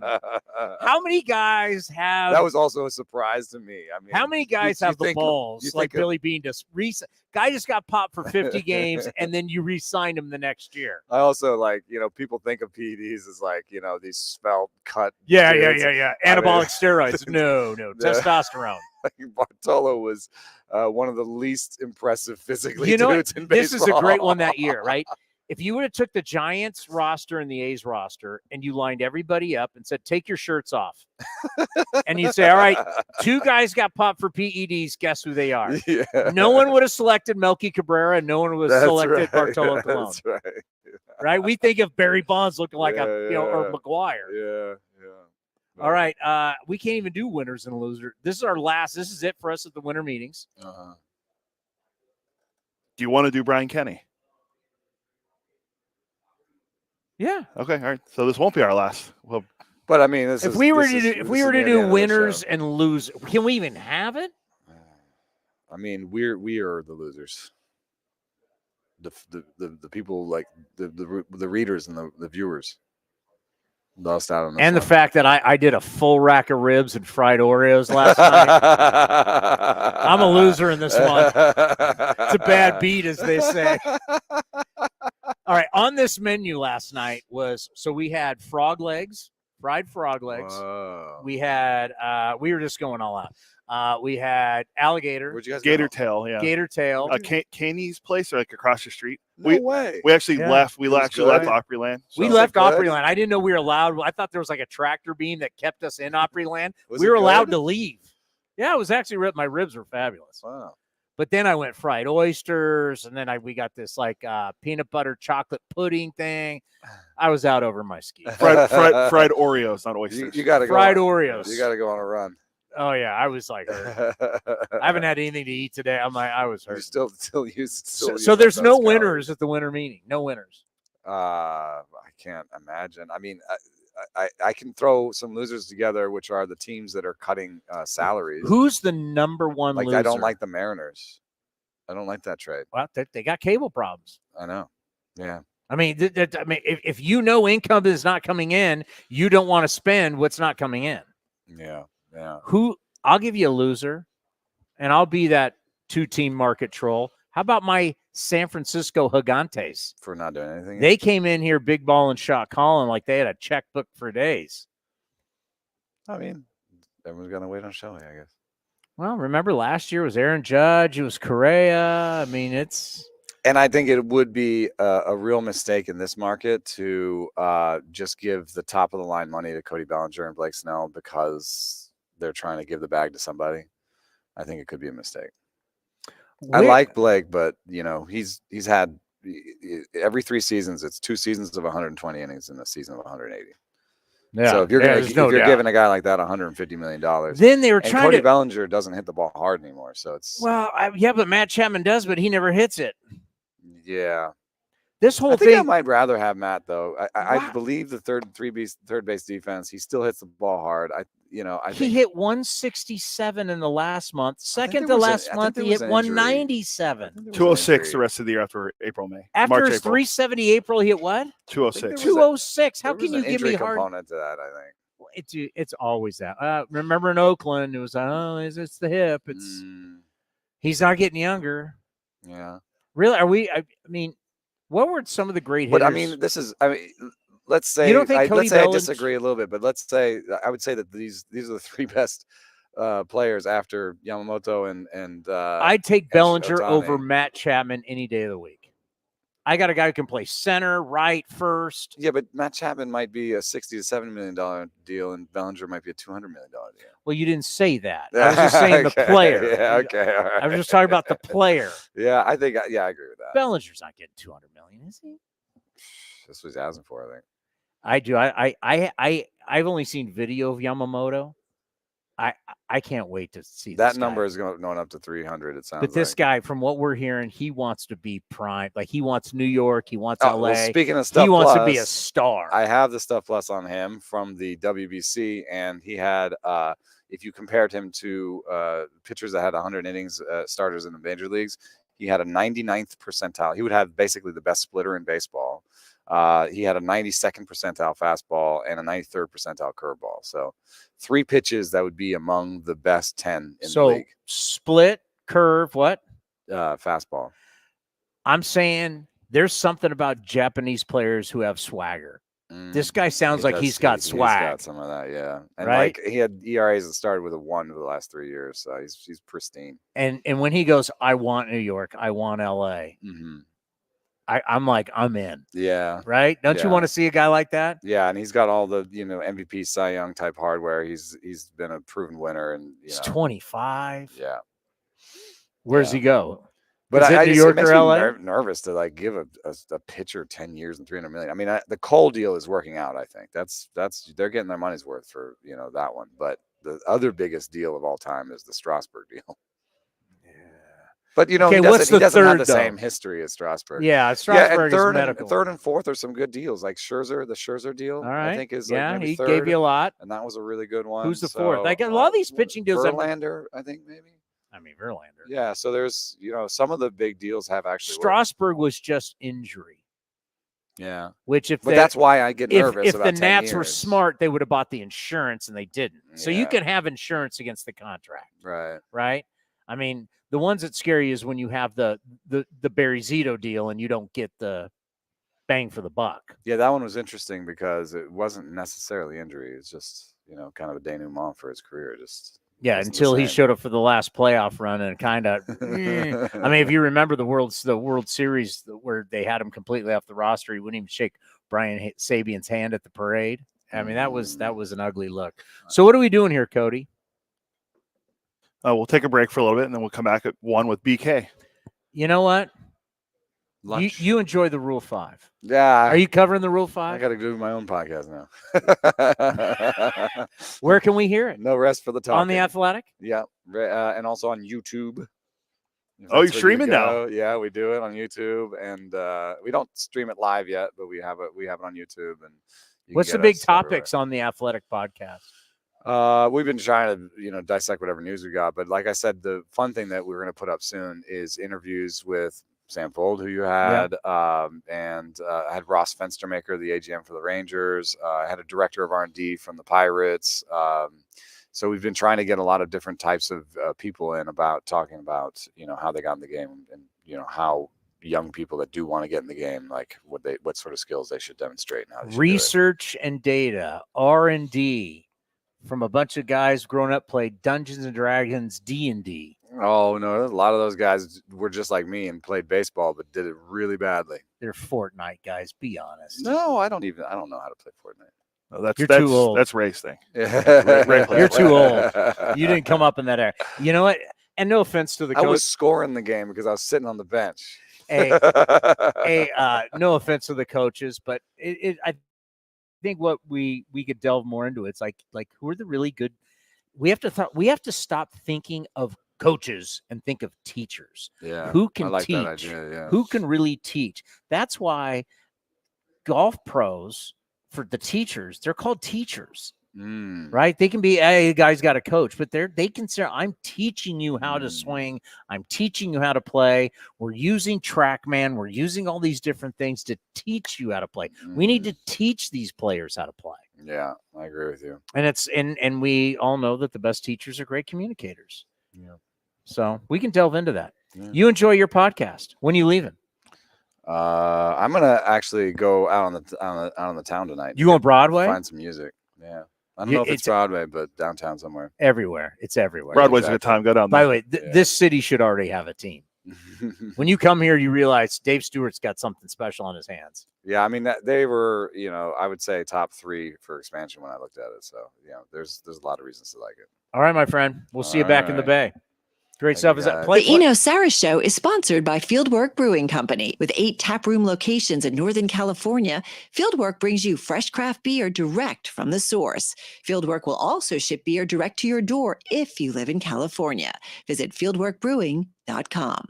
Coming up at 1, no, that will not be 1. That's 1 o'clock our time. Yeah, Coming so up 11 11. o'clock Pacific, Brian Kinney from MLB Net. We'll end the winter meetings with BK. Yeah, I was going to say, before we go, I'll play a video that my wife put together on TikTok just showing what it looks like here at Opryland. And then we can, you know, I'll take us to regular play commercials after that. So you and your wife. We're not in it. It's just a TikTok. I don't have TikTok. My wife's a TikToker. You guys did TikTok. Yeah, so we'll put the video. It has a little bit of audio. Just Nat sounds. By the way, back, I will say this for Opryland, and your wife said it last night at dinner. Like, you could see people in this area, the way it's decorated for Christmas. If you got family and stuff, this would be a cool place to come at some point. They've got, I mean, the decorations, the trees and all the decorations. This place is decked out for Christmas. It's beautiful. And outside's unbelievable. The lighting and everything and all the trees. I mean, it is a beautiful place for Christmas. It was awesome. And we captured some of the lights, but it's a little bit more of what's going on in here, kind of where, you know, where we were set up at. We did it last night after we're off the air, but, you know, it was fun. It's like 50 seconds.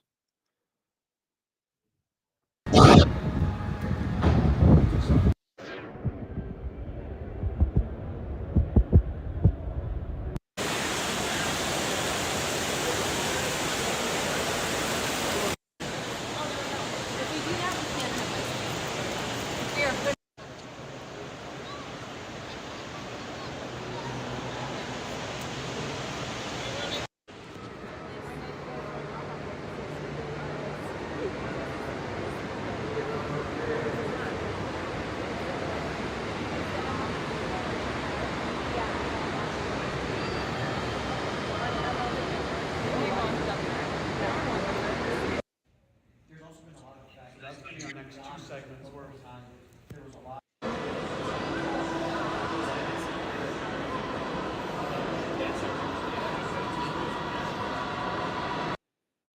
This is Chris Townsend and Commander Cody for Link Soul. You need to redo your wardrobe, especially for summer. They got new colors, new styles. Summer